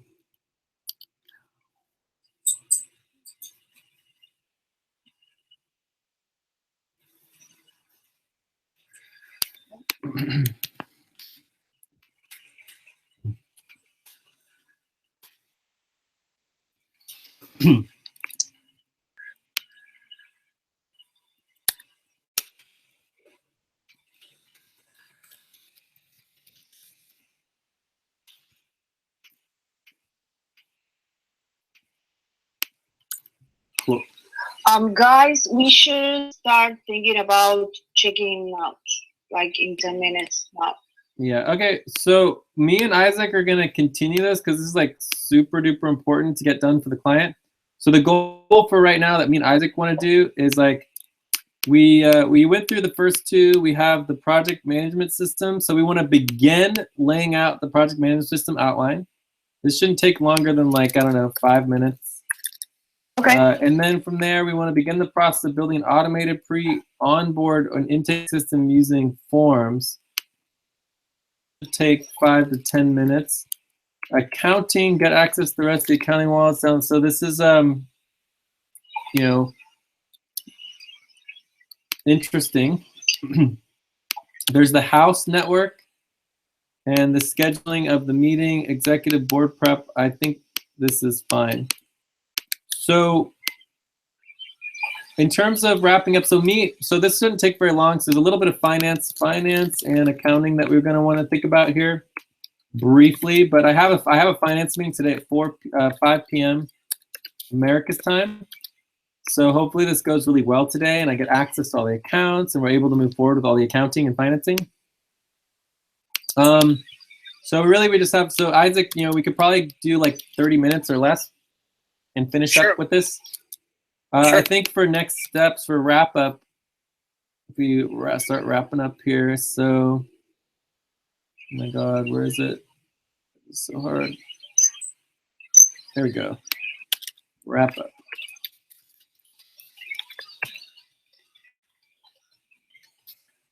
So we definitely want to do new next steps 720 evaluations, not to forget that. This is important. All right.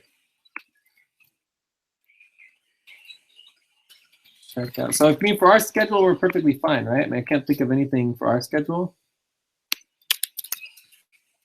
Tasks and responsibilities. You know, we might want to another task. Where are the new tasks? We don't have a new task list here. So let's just add tasks. So you know, continue to organize the responsibilities list because we're starting to add new responsibilities for people. And I think everyone has plenty of tasks. I mean, you guys have a lot of responsibilities, and each of those responsibilities have lots of tasks. Like, are we good on tasks? Yeah, I think. Okay. Yes. And I think we're good on our scheduling. I mean, our scheduling is all good. Like, can't meet tomorrow, but that's fine. Tomorrow morning at 7 a.m. America's time is the Mercury session, right? It happens once every 44 days, about every month and a half. It's the most regular session for the planetary cycles. It happens the most often because Mercury is the first planet. And this is going to be a really cool session. I will be tomorrow in the other meeting. I don't remember how it's called. Just give me 1 second. I like the support. Oh, yeah, the support. It's not here right now, but if I redo this, it'd probably be there. Yeah, so that would be great. We can talk about life support. That'd be awesome. And that's at it'll be at 3 p.m. America's time. Yeah, that's like 6 p.m. Nice. Yeah, it'll be awesome. And it'll probably just be me and you, Anaclara, but you know, anyone's welcome to join, and we can just talk about our lives. You know, because it's like oh my god. Okay, so and then after that, it's like a free psychology. Yeah. And then after that would be the, I think it's just a management meeting. Yeah, I think it's a management meeting next week. I need to update some of these things. So yeah, so I think our scheduling's all good. And then we just do next Monday. So on Monday, we would go ahead and continue the Andromeda session. So I'm not worried about the scheduling. Anything else on scheduling? No. Okay, so no, I don't think scheduling. So let's, any other next steps you guys can think about? Oh, the other thing on scheduling that we need to think about, which might be a next step, is I really want to schedule a time. The earlier, the better. Earlier, the better. So this could be a good thing for Anaclara.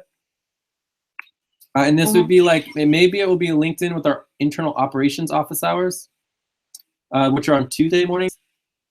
But basically, the idea would be to have an FQN EXA meeting where we invite EXA to come and meet with the FQN, right, and the Andromeda team, to have more communication and overlap and collaboration.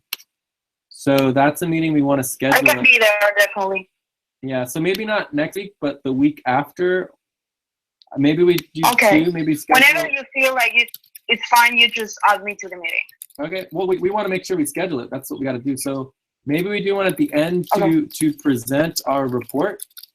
And then do one in the middle to kind of get input into it. So, and then one in the middle, so to get more input. So anyways, well, let's set up the next step, and then let's just check out for now. Does that sound good? Sounds good. And maybe me and Isaac can think about this more. So Isaac, we can think about the schedule on that. Okay. All right, so let's do some checkouts. Jorge, Anaclara? I can start. Today is my boyfriend's birthday, so we are going to be out celebrating. This week has been a mess, but not that much as the week previous and before this. So I'm pretty excited. Everything is coming together. I'm really urging about getting everything like understand and done, and I don't know, but I know that takes time. So I'm not anxious to know everything and understand everything and make some work and make like better and a quality work. So that's pretty much it for me.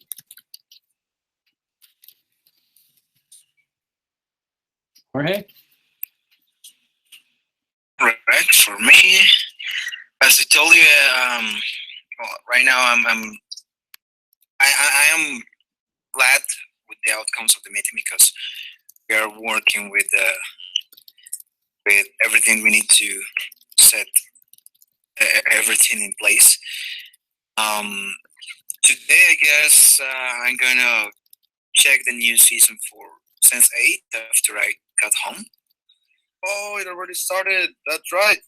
Yeah, season 2, and that'll be it. Yep. Okay, now, well, I wasn't planning to, but I guess I'm gonna start second season of Sense 8 too. I like the meeting. I like the way it went. Went a little faster than usual. It's good, and I'm still gonna stay here for a bit more with Jay, and that's it. Yeah. I thought this went well too. I'm really glad that we're getting to these last few tasks because I just want to see us get super duper organized. And I'd say for the whole FQN community network, we're maybe 25% to where we want to be as far as organization. And with the work we're doing for EXA, we're about 60 to 75%. So we're getting really close to getting organized for EXA, so we can get that really organized, and then we can start branching out into the broader FQN community network so that we can, imagine I've been doing this by myself for so long. It's like the more organized we can get as an organization and a network, the better for EXA and our clients, and then stabilizing ourselves so we can get other clients. So I'm just really, really excited about that. I see the light at the end of the tunnel with all this stuff coming together. It's going to take, many months, but it's all coming together and it's very exciting. And I'm just very, very thankful. So yeah. So check for me, and I'm glad to continue with Isaac. So take care, Jorge and Anaclara. Okay, you two guys. Jay, see you tomorrow, and the rest see you on Monday. I see you guys on Monday. Have a very nice weekend. Yes, sir. You too. Bye-bye. Bye, guys. Okay.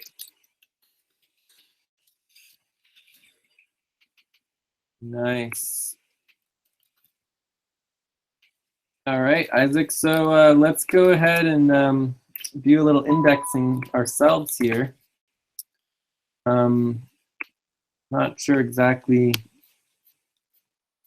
what time it is, but just clean up a bit over here. it says we start at 2:12. So if it's 4 o'clock, that means it's been 1 hour and 48 minutes. Actually, I was taking a look at the way Jorge was taking the video indexing. Wasn't the video indexing because I was a little sketchy yesterday, but I'm getting. I got the idea now how it works. Nice. Yeah. So for project management systems, we do 1 hour 48 minutes. And we're about to get started on. And I'll come up here, just get rid of the heading, and I would copy this here. And I would say 1 hour, 48 minutes, remove, and redo it. And then that's done. I think we missed something in between online filing systems and project management systems, but whatever.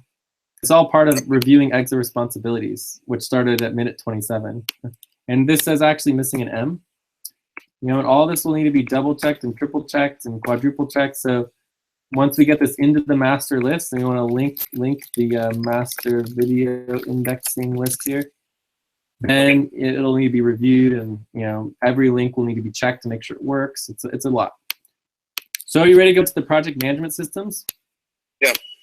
Awesome. Here, let me get a sip of some water. Yeah. Should you give me like 3 minutes? Let me get to the restroom really quick. And okay, yeah. Let's take a quick 3-minute break. All right. And then we'll re-index. Okay. Okay, cool.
Okay, I'm back.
I that kill you. You're back? Yeah.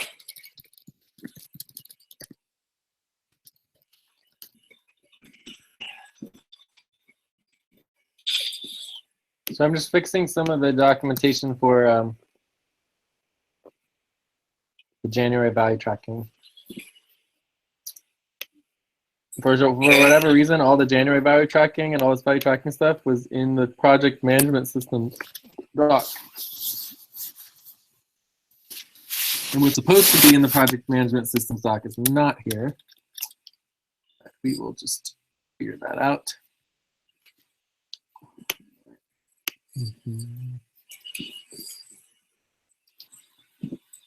So this is the EXA systems process doc.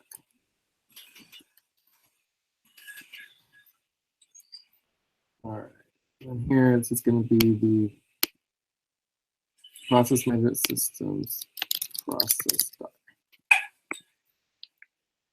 All right.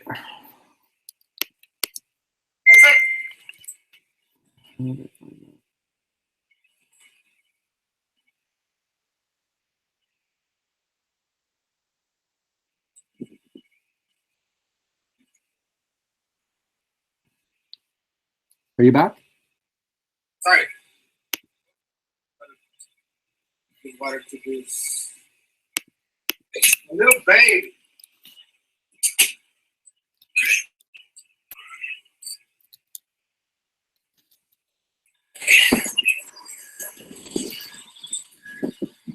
All right.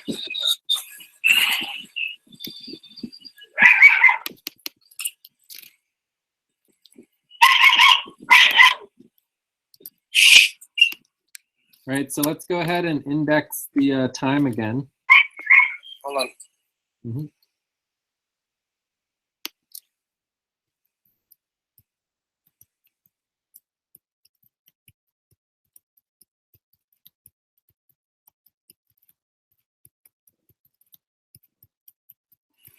There you go.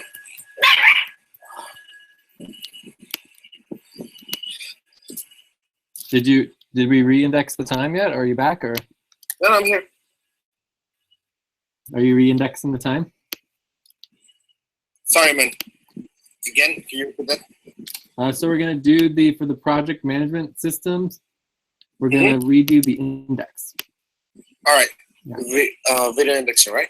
Yeah. Awesome. Okay. So we'll start at 153, 157.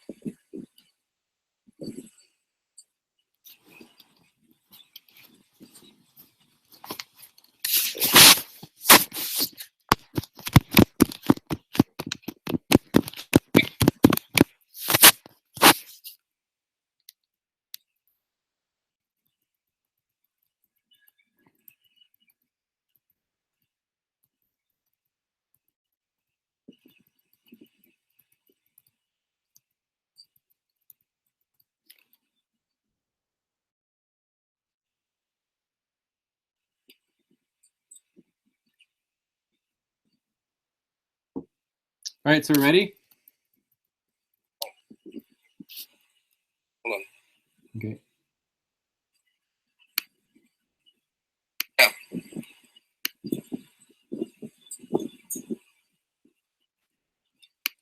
All right. So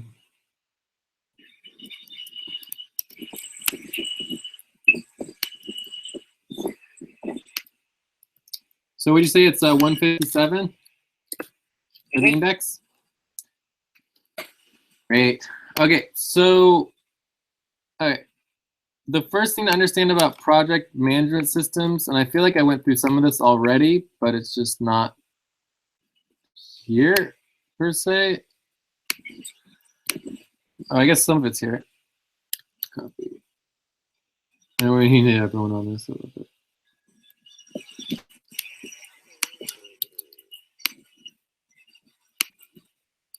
Okay, so overall for project management systems, we're getting very little money. We're only getting like, $250 to $350 for the entire month on this, and we'll probably be doing, multiple thousands of dollars of value. So the thing to understand here on this is that we're not responsible for project management, right? That's the most important thing in project management is coordinating who is doing what by when, right? That's an ungodly amount of work. It's insane, which is why you have entire project management platforms like Asana to help you coordinate what everybody is doing by when, where, what. Exactly. So, so we're not responsible for project management. In fact, it's good to note here that PECO and Vienna are now responsible for project management, not me. Cool. So what we're responsible for is the project management system. The project management system, as opposed to coordinating who's doing what by when, is clearly defining where and when different aspects of project management happen. So what does that mean? The question is, okay, we have Asana.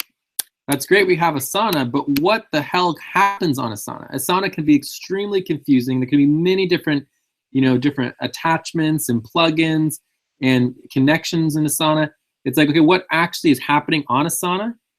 So, when you define that within your project management system about how you actually use Asana, it's extremely helpful. And then it's clearly defining it so that people know what they're responsible and know how to use it in the relationship of other platforms. So that's basically what we're doing as far as the project management system. And our goal right now is just to begin laying out the project management system itself. Okay.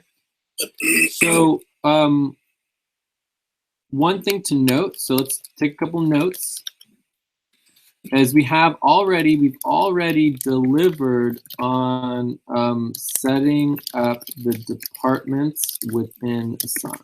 So we set up all the team structure and some of the project structure within Asana. So another task is to continue to update the Asana project structure. So this is an important task. So it's a great. I have a question for that. Okay.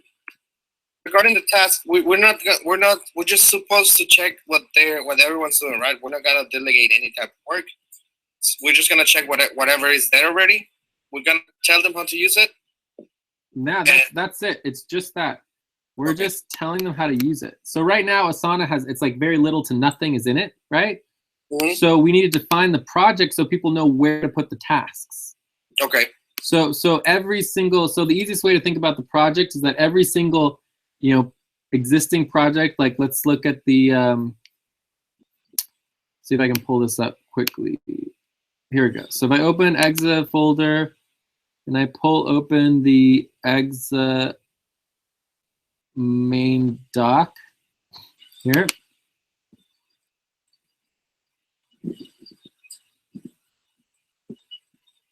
So here are all the projects. So a lot of these are part of internal operations, but there's also a lot of them that aren't. So all these need to be in Asana so that we can clearly define where it's organized. And maybe we even want to link it to the docs too, so that there's links between the docs and Asana. Does that sort of make sense? Yes, we're gonna filter those tasks into Asana. Yeah, so the goal overall is simply to try to begin the process of making Asana more user-friendly, right? So to define it. So what we want to do within the project management system is we want to, like, let's just start here. So the actual system, we want to say, okay, so there's two contexts of the system. So the system is organized into two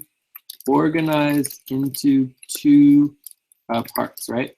The first part is basically like all the different components of project management and where they happen, right? So in this situation, the question would be, where do we do task management and delegation, right? And the answer to that question would be Asana and target process and possibly another place, right? Google Docs, right? Right, so there could be multiple places where we do task management and delegation. Asana might just be one of them. Okay. So in the project management system, we need to define exactly the difference between Asana, target process.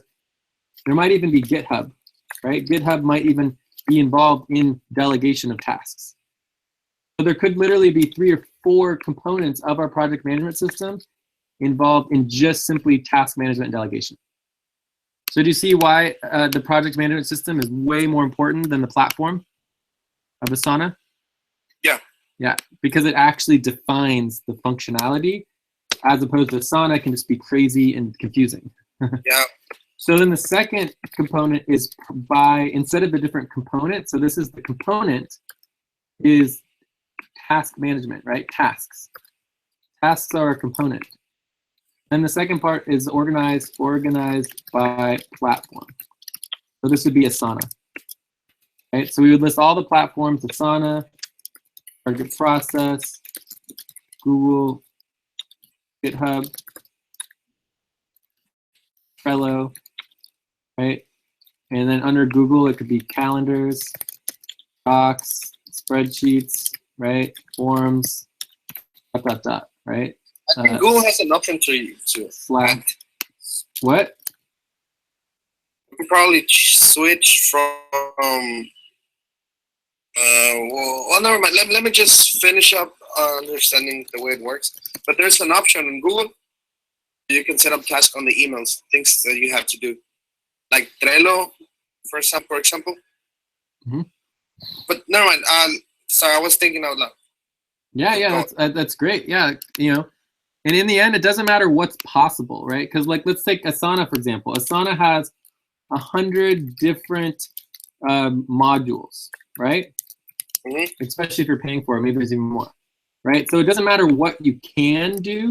All that matters is the 2 to 3 modules that we are actually going to use and define them within the project management system, so people freaking know how to use Asana and how Asana relates to target process and Google and GitHub and Trello and Slack and real-time meetings. Does that make sense? Yep. So the project management system is a single, overall interconnected system between all the aspects of your entire team, right? Whereas if all you look at is Asana, you actually have no idea what the hell's going on.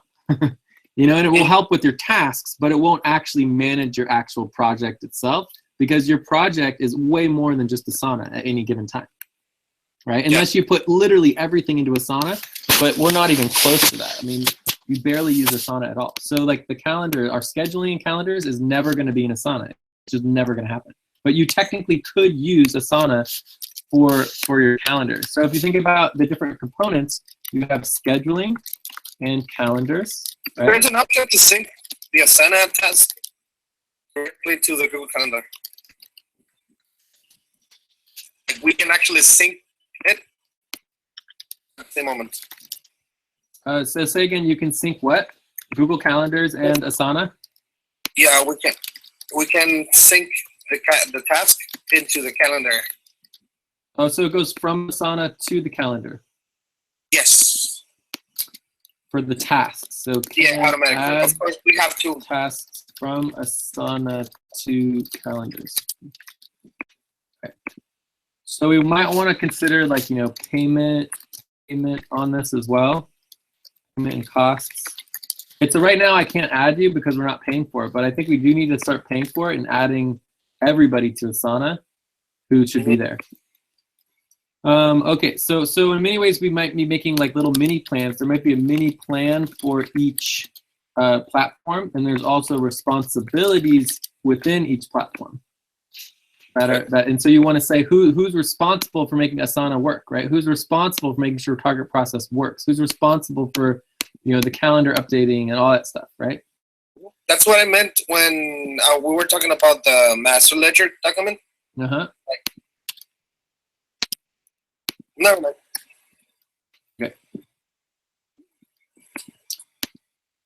Cool. So let's see if we can just finish this up here a little bit. Okay. What other components can you think of that are part of the project management system? Well, depending on decision making, how they work, probably like a screenshot monitor, something, you know. But what would be the purpose of a screenshot monitor? Monitor would be like a program. Like, let's just say they work 15 minutes and they input that they worked an hour. I don't know, just to properly manage the amount of time they work. So I know, for example. But what does that have to do with project management? I don't think that has anything to do with project management. That just has to do with payroll and getting people paid and like whether they worked and did what they said they were going to do. Well, I see it this way because what if you have due dates with them and they not comply with it because they just don't work whatever, they just don't do whatever they want to do. I have to. And I would call that accountability. I would call that accountability and follow through. Okay. That would be the component, and the question is, how do we want to, you know, make sure that things are done when? So making sure things are done when they say by the due date, right? Right. Evaluation and improvement, I think, is an important component to project management. I think it's essential. If you're not evaluating and improving, then your project's going to fail, right? Especially if it's an ongoing project. Exactly. Decision making, you know, where having it really clear how decisions are made to move projects forward. Communications, right? Communications is really important. We have, you know, Zoom. So there's real-time meetings, right? We have used Slack. What else do we use for communication? I mean, that's pretty much it, really. Documentations. So this is an interesting one. Responsibilities is important because tasks are very different than responsibilities.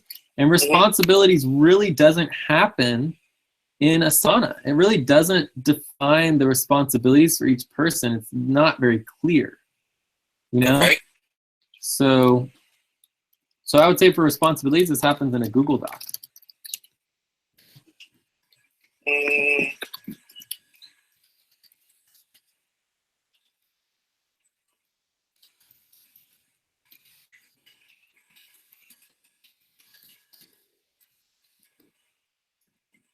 So let's think about scheduling and calendars, right? So scheduling and calendars is really important, right? And you have the Google Calendar. So this is existing scheduled meetings, right? And activities, right?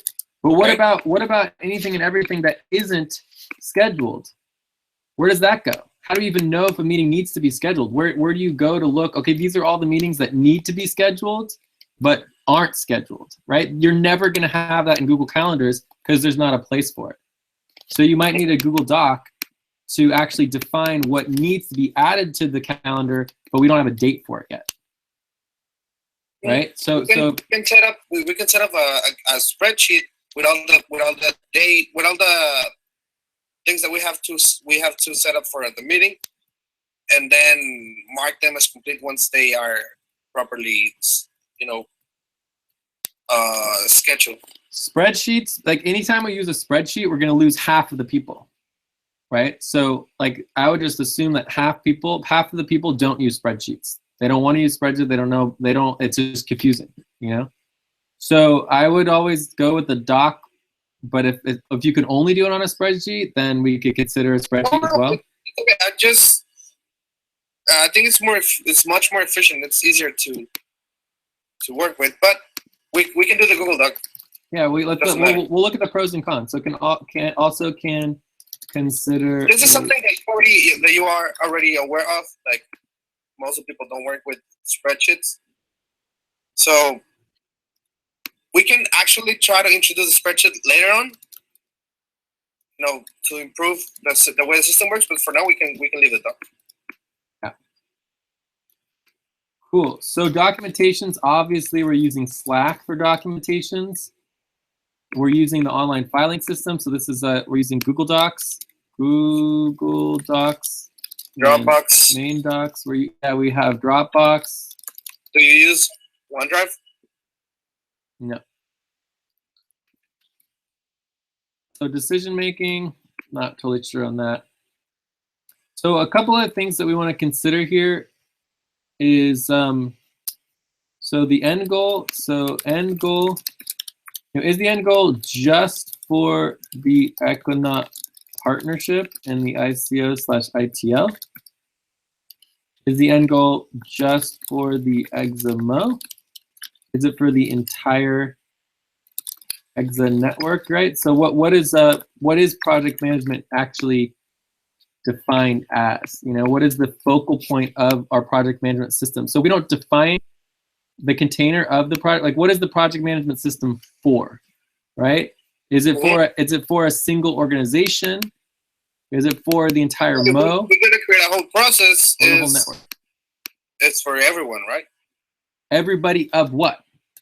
So at some point we need to define, what is the container that it is defining the goals for. So for example, GitHub, Agoric uses this, right? Agoric uses GitHub, but GitHub is not part of the Equinaut partnership. So it's not part of this. Oh, okay, and it's all so Agoric is not part of the Equinaut partnership, and it's also not part of the EXAMO. Agoric also not part of this. So maybe this is the entire network. Agoric, plus parts of. Well, it might be a little. It might be a lot more work, but we can actually try to work out ways on how to work without any of those. Like, let's just say we take out the GitHub and what are the ways to work around with it without it. Oh, you know what I mean? Yeah, but I think that we should go for including as much as possible and then taking out if the client wants it. So in the end, the other component of this end goal is that it's so in the end, our product here, our deliverable, is a proposal to the board, right? Okay. So this is the proposal. So we're creating a system that would then need to be approved, and then we'd start educating people about it, right? So in the end, we don't control any of this. We're just making suggestions, right? We're saying this is how you should deal with your tasks, right? We have Asana for certain things, target process for other things. Maybe you have, like for us, we have a master task list with Google Docs, because without the Google Doc master task list, you don't actually have the list of all the tasks, right? Because it's just, you can't get everything in Asana. It's a lot, right? And it just depends on how you do your meeting notes, but maybe they want to put everything in Asana. Who knows? And maybe there's something else that we need to do to coordinate tasks. What is the relationship between the real-time meetings and Asana and the tasks? So that needs to all be understood. So scheduling and calendars. We propose like how all this works out. How do you deal with duplicate meetings? How do you deal with like all the overlap? There's so many different components to that. So we're going to create a proposal. We'll have the two parts. The first is organized by component. The second, organized by the platform. And we need to start thinking if there are any other platforms that we're missing here. I think it's Quip. We use Quip. So there's Podio too. Well, we don't use Podio. Oh, okay. I thought you mentioned like. No, this is just what they're using. The ones that we are already using, or they are already using. So another question is like, how to find out if we are missing. Maybe it doesn't matter. I mean, they're only paying us like $200. We just do our best, right? Cool. So I think that's pretty much it on that particular component. Do you have any questions about the project management? No. All right, no. cool. The only question I may have is, when we send a suggestion, is after we figured out how we are going to merge all of them, right? Like how we're gonna take advantage of Asana and target process and how we're gonna use everything that we have on hand. But again, it's not about how can we, it's about how are we. Do you see the difference? Right? Yes. Yeah, so because it's just like we want to make it we want the system to replicate what exists so that people understand it and then make small changes to improve upon the system. But I think you're 100% right. The most important part, which is the hardest part, is understanding the interrelationships between, Asana and real-time meetings and decision-making and scheduling. Like how does it interlace together? Mm-hmm. Yeah, that's the hardest part and the most important part. Yeah, I get it. Cool. All right, so that's the project management systems. Let's go on. I think we just have one or two more. Where are we at here? Okay, so project management systems, process of automated onboarding intake system. All right, and then accounting and finance. Got access to all. I mean, this is not, we can't really do much with that. Implement update on the system for house occupancy data. That one's also important. Okay. All right, so hopefully we can finish the next like 10 minutes or so because I gotta take a break before my next meeting. All right, so let's see here. Boom. So next one is. Sorry, before we continue, wasn't that meeting the one where you're going to discuss the finances? Yeah. The one I was gonna be in with you. Like when talking to is that meeting with Mel? No. Okay, never mind. The Mel meeting is the hour later, so that one starts at 6 p.m. Right, 1 hour afterwards. Okay. And you're welcome to attend either one. I feel like for the finance one, it would be more like listening in, maybe in the background, because it's like, they wouldn't know that you'd be there. I can join and just mute my mic. Yeah. So if you just want to like listen in, I think that should be okay. Maybe you can even help take notes. Sure. And I think that's pretty much. I guess one thing on the finances, I do need to create a proposal. So maybe we could do that real quick. Is like create proposal. All right. So let's deal with this. So this is personnel, HR, and network contribution intake. Intake as well as possibly even Econaut. So what we want to do here is begin the process of building automated onboarding systems. So we might want to create some forms. So create some forms for onboarding. So know how with us, where we had the intake forms for the onboarding of like, what are your needs? How much you want the first month, the second month, like that, all those forms. So we basically just need to we just need to update the existing FQN community network intake forms. And we should be able to do that pretty easily. And so I think some of this can be automated and done in async time, right? Automated / async. You want to help with that? Sure. Yeah. Sure, I'll take care of it. Yeah. So I think that's pretty much it on that one. Let me make sure I had it. We're gonna take the one we have, right? And I'm just gonna try to make it. Yeah, I mean, we need to go through some of this together because there are some details. Plus, there's multiple onboardings. So there's one for the network. There's one for Econauts. and there's one for the core team. So there's three intake processes. So this is intake. Okay. And we don't do onboarding. Onboarding is like training and all the other stuff, you know.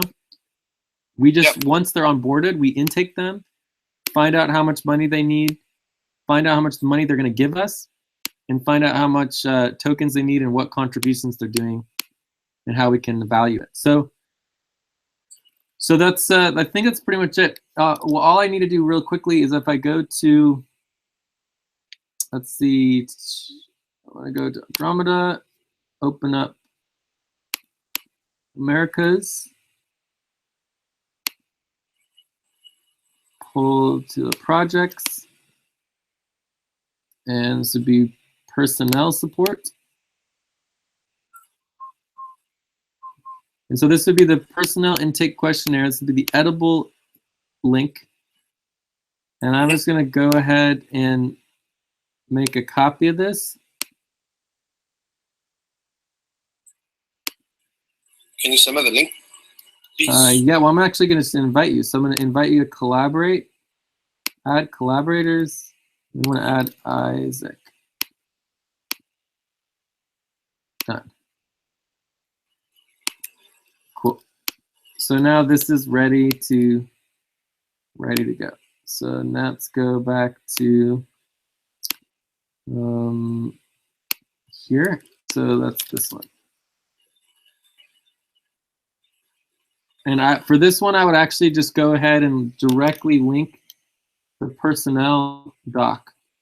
So if I can find the XMO doc.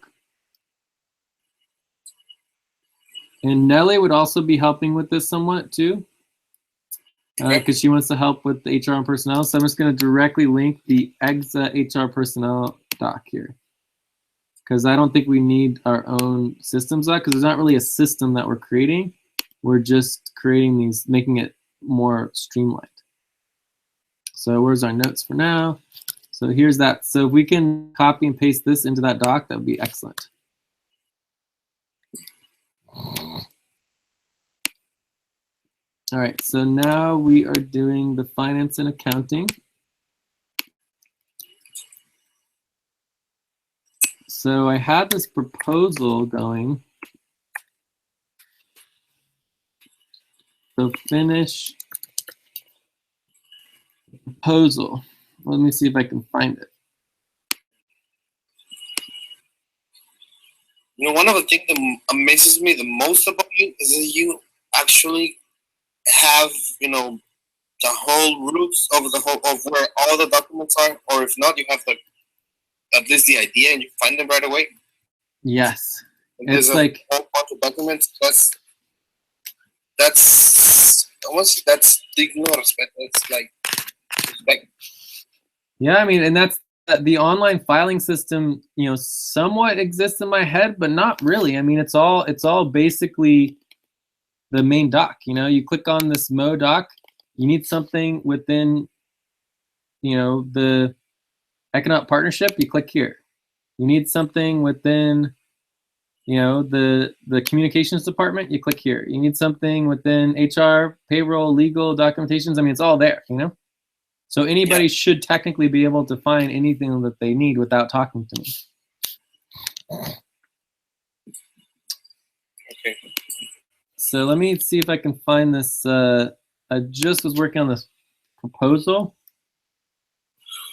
So the main question is what is the current structure of the proposal of the economic finances?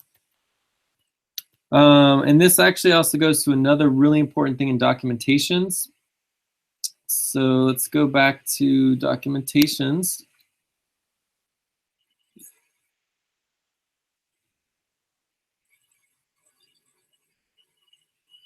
Meeting session support? No, this is documentations.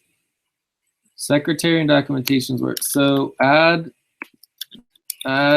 to systems doc, decisions doc, compilation. So Isaac, can you do that? Sure. Yeah, so just add decisions.compilation is really important to document all the decisions that have been made. This is part of the online filing system. Super duper important. All right, so there was a decision made, and so now I'm trying to find a decision, and it's very difficult. This is like one of the hardest things to do, is actually find individual decisions within meetings, right? Which is why we do decision docs. So let's see if the decision doc works. So if I open the board partnership doc, and then I open up the board decisions doc, the question is, did we record it? So this has all the decisions of the board over X number of time. Accounting normal accrual method, bylaws.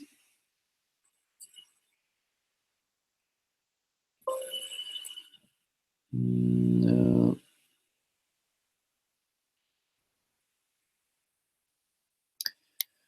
Yeah, so I mean, it's just like, where could that decision possibly be? You know, there's so many places that it could be. Another place that might be would be, instead of here, it could be in the super board.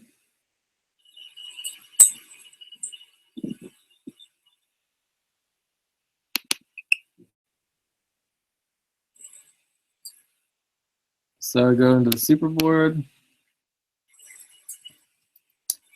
and the board decisions doc, and just see if there's anything in here. So maybe I'd search for treasurer. No, I would try Bitcoin or wallet. Nothing. So then, worst case scenario, if you can't find anything, then next is searching here is the wallet. Treasurer proposal, online bank account stock. No, finance notes with Vienna.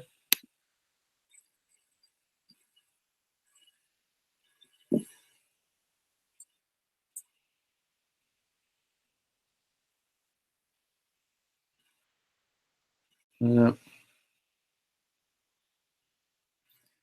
So here's an example of not being able to find something because it wasn't organized properly. All we would need to have done to organize it properly is the decision stock. You know, if we simply had all the decisions on the decisions doc, it would be no problem. But since we don't, it's like, how do you find that decision? I could look through, like, I would need to look through, like, you know, potentially 10, 20 different meeting notes to figure out where that decision was made. So anyways, the next best thing is just to do it by memory. So the current structure of the treasurers is basically, you have Electrum, and these are our savings account. You know, maximum 50 Bitcoins per wallet in case someone stole it, you know, and got into it. From there, we use blockchain.info. We also stated that we only use organizational wallets, so no Coinbase, because we are a cyber org. Blockchain info is our hot wallet. It's a less, you know, 15 Bitcoin or less saved within it, and then access to all signers. So now we have the current signers here. Changes. So primary accounts looking for about 2/3 signers. You use funds, hot wallets, blockchain info. So right now this was Electrum. This was 2 of 2 signers.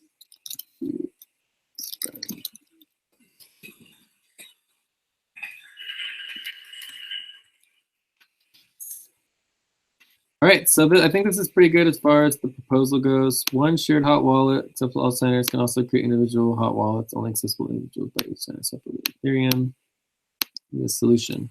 Do you know how Ethereum works? No.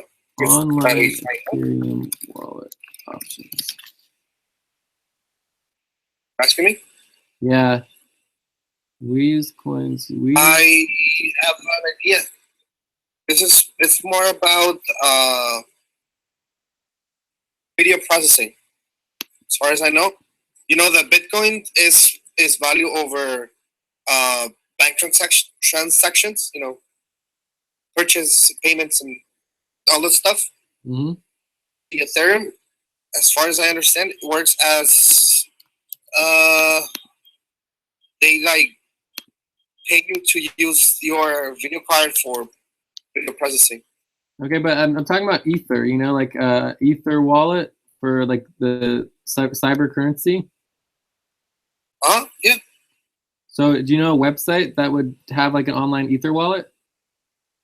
Oh yes. I just don't. Let me. I have my own, but since I haven't used it yet, I'll let you know right now. 1 sec. Let me look it up.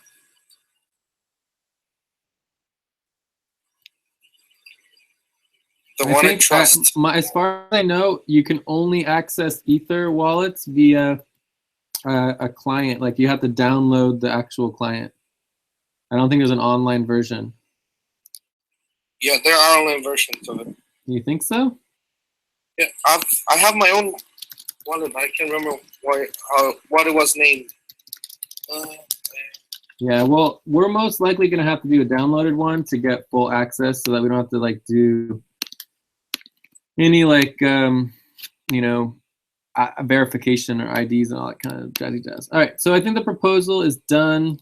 Let's move on. In the notes, let me check here. So Andromeda double team.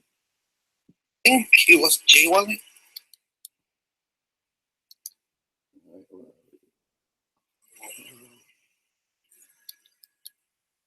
Okay, so financing is done. HR is done. And did we add this to the HR docs? So intake. So that's in here.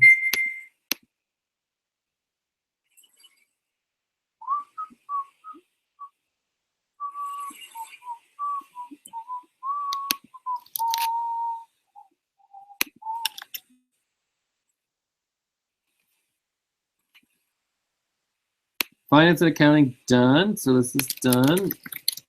Implement. Okay, so now the last one is the house occupancy data. So EXA network houses. So the biggest problem with the EXA network houses, for one, they're thinking about like, you know, kicking everyone in the house who's not an EXA resident, which is going to increase, you know, they're potentially increasing the cost by as much as $3,000 per month, right? Okay. Without budgeting it. So that's money coming directly out of our paycheck, right? So it's like, yikes, slow down. That's a lot of money, man. I know. So the house itself is $80,000 per year.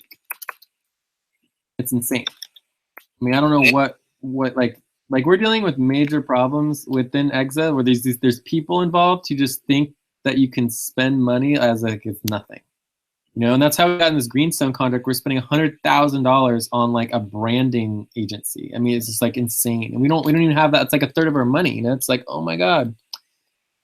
That's Yeah. Wait till you see some of these budgets. It's just like crazy, the amount of money. So, anyways, we're trying to get a handle on it, but it's just very, very hard. So, but the concern here is that, okay, we want to spend all this extra money. We don't even have a clear list of who wants to stay in the houses when. So this is like really important. We need to get this list going. So we have a form already. We need to send the form out more to get more input from people. And then we need to follow up. So we need to follow up individually with each person and ask them the timeline they will stay in house. And then we also need to invite people to get involved in the house decision making, because this is getting ridiculous. And then overall, and I think we do need to create a doc. So task, let's create a doc for this. So exa network house. I would almost say that it's a main doc. I'll create a main doc for that one. It doesn't exist yet. Do you want me to create a document? Yeah, I think we do want a document for that. And just make sure that the Community Americas Network is the owner of it. Yeah. All right, so exit network houses. I think that's pretty much it. And I think you'd be a perfect person to help with that because you're liaisoning and stuff. So Buddy, Team, Jay, and Isaac. I think some other people signed up to help too. And we're not getting paid for this, right? There's no funds for this at all. Exa network main doc.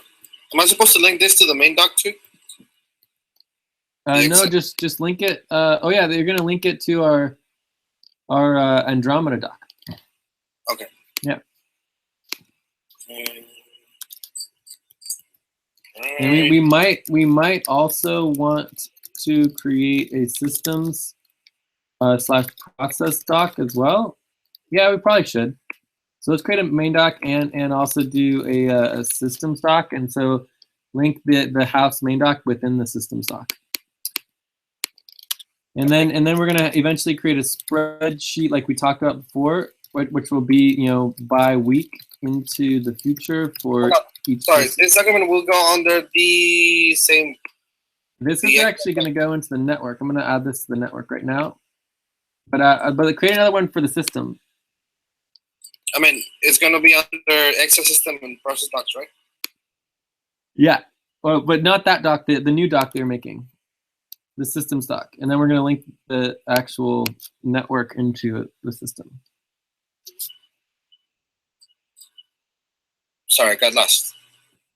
We're just making 2 docs. Uh-huh. So this is actually there is an exit network house. There is a network house main doc already, and there's even some board notes here, and there's one missing, so we're missing another one. This is from last week, April. Actually, it's Jan 4th. So let's go ahead and just let's just use the doc we just created. Okay. As our systems doc, and then I'll just link this one into our systems doc. Okay. So I'm gonna rename it systems doc. Yeah. Because there's already a house main doc that I made before. So let me go here. That. This. Where did it go? Tired? Question, Yeah. when do you eat? I'm gonna take a 5-minute break here, so I think we're done. Yeah, I think so. So we can update this that Isaac and Jay did an extra hour, so 3 hours. Isaac.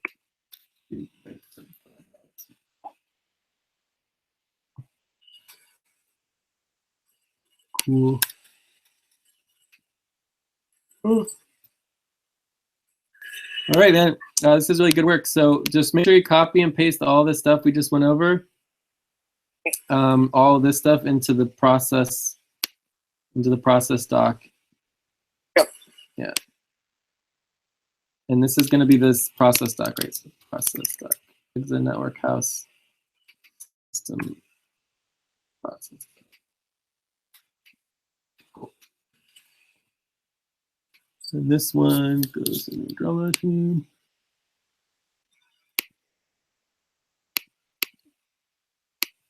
Voila.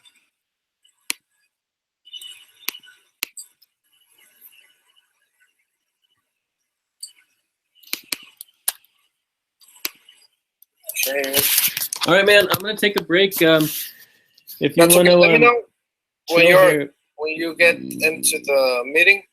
Yeah, I mean, I feel like it would be best to just check in for the Mel meeting. Okay, sure. You know, but anyways, I'll Skype you too. I just need like 10 minutes where I wouldn't. You need like 10 days. I know, seriously. Anyways, we'll just. I'm gonna take a 5-minute break. If you wanna just like stand by, you know, I'm sure you'll be able to listen into some of it. That you know, they just wouldn't know that you were in the meeting. And then we'll connect with Mel when we connect with her. That should be fun. Anyways, Okay. I'm gonna take a 5-minute break. Talk to you soon. Sure, go ahead, man. Cool. Good work. And then let me stop the broadcast. Oh yeah. I don't need that.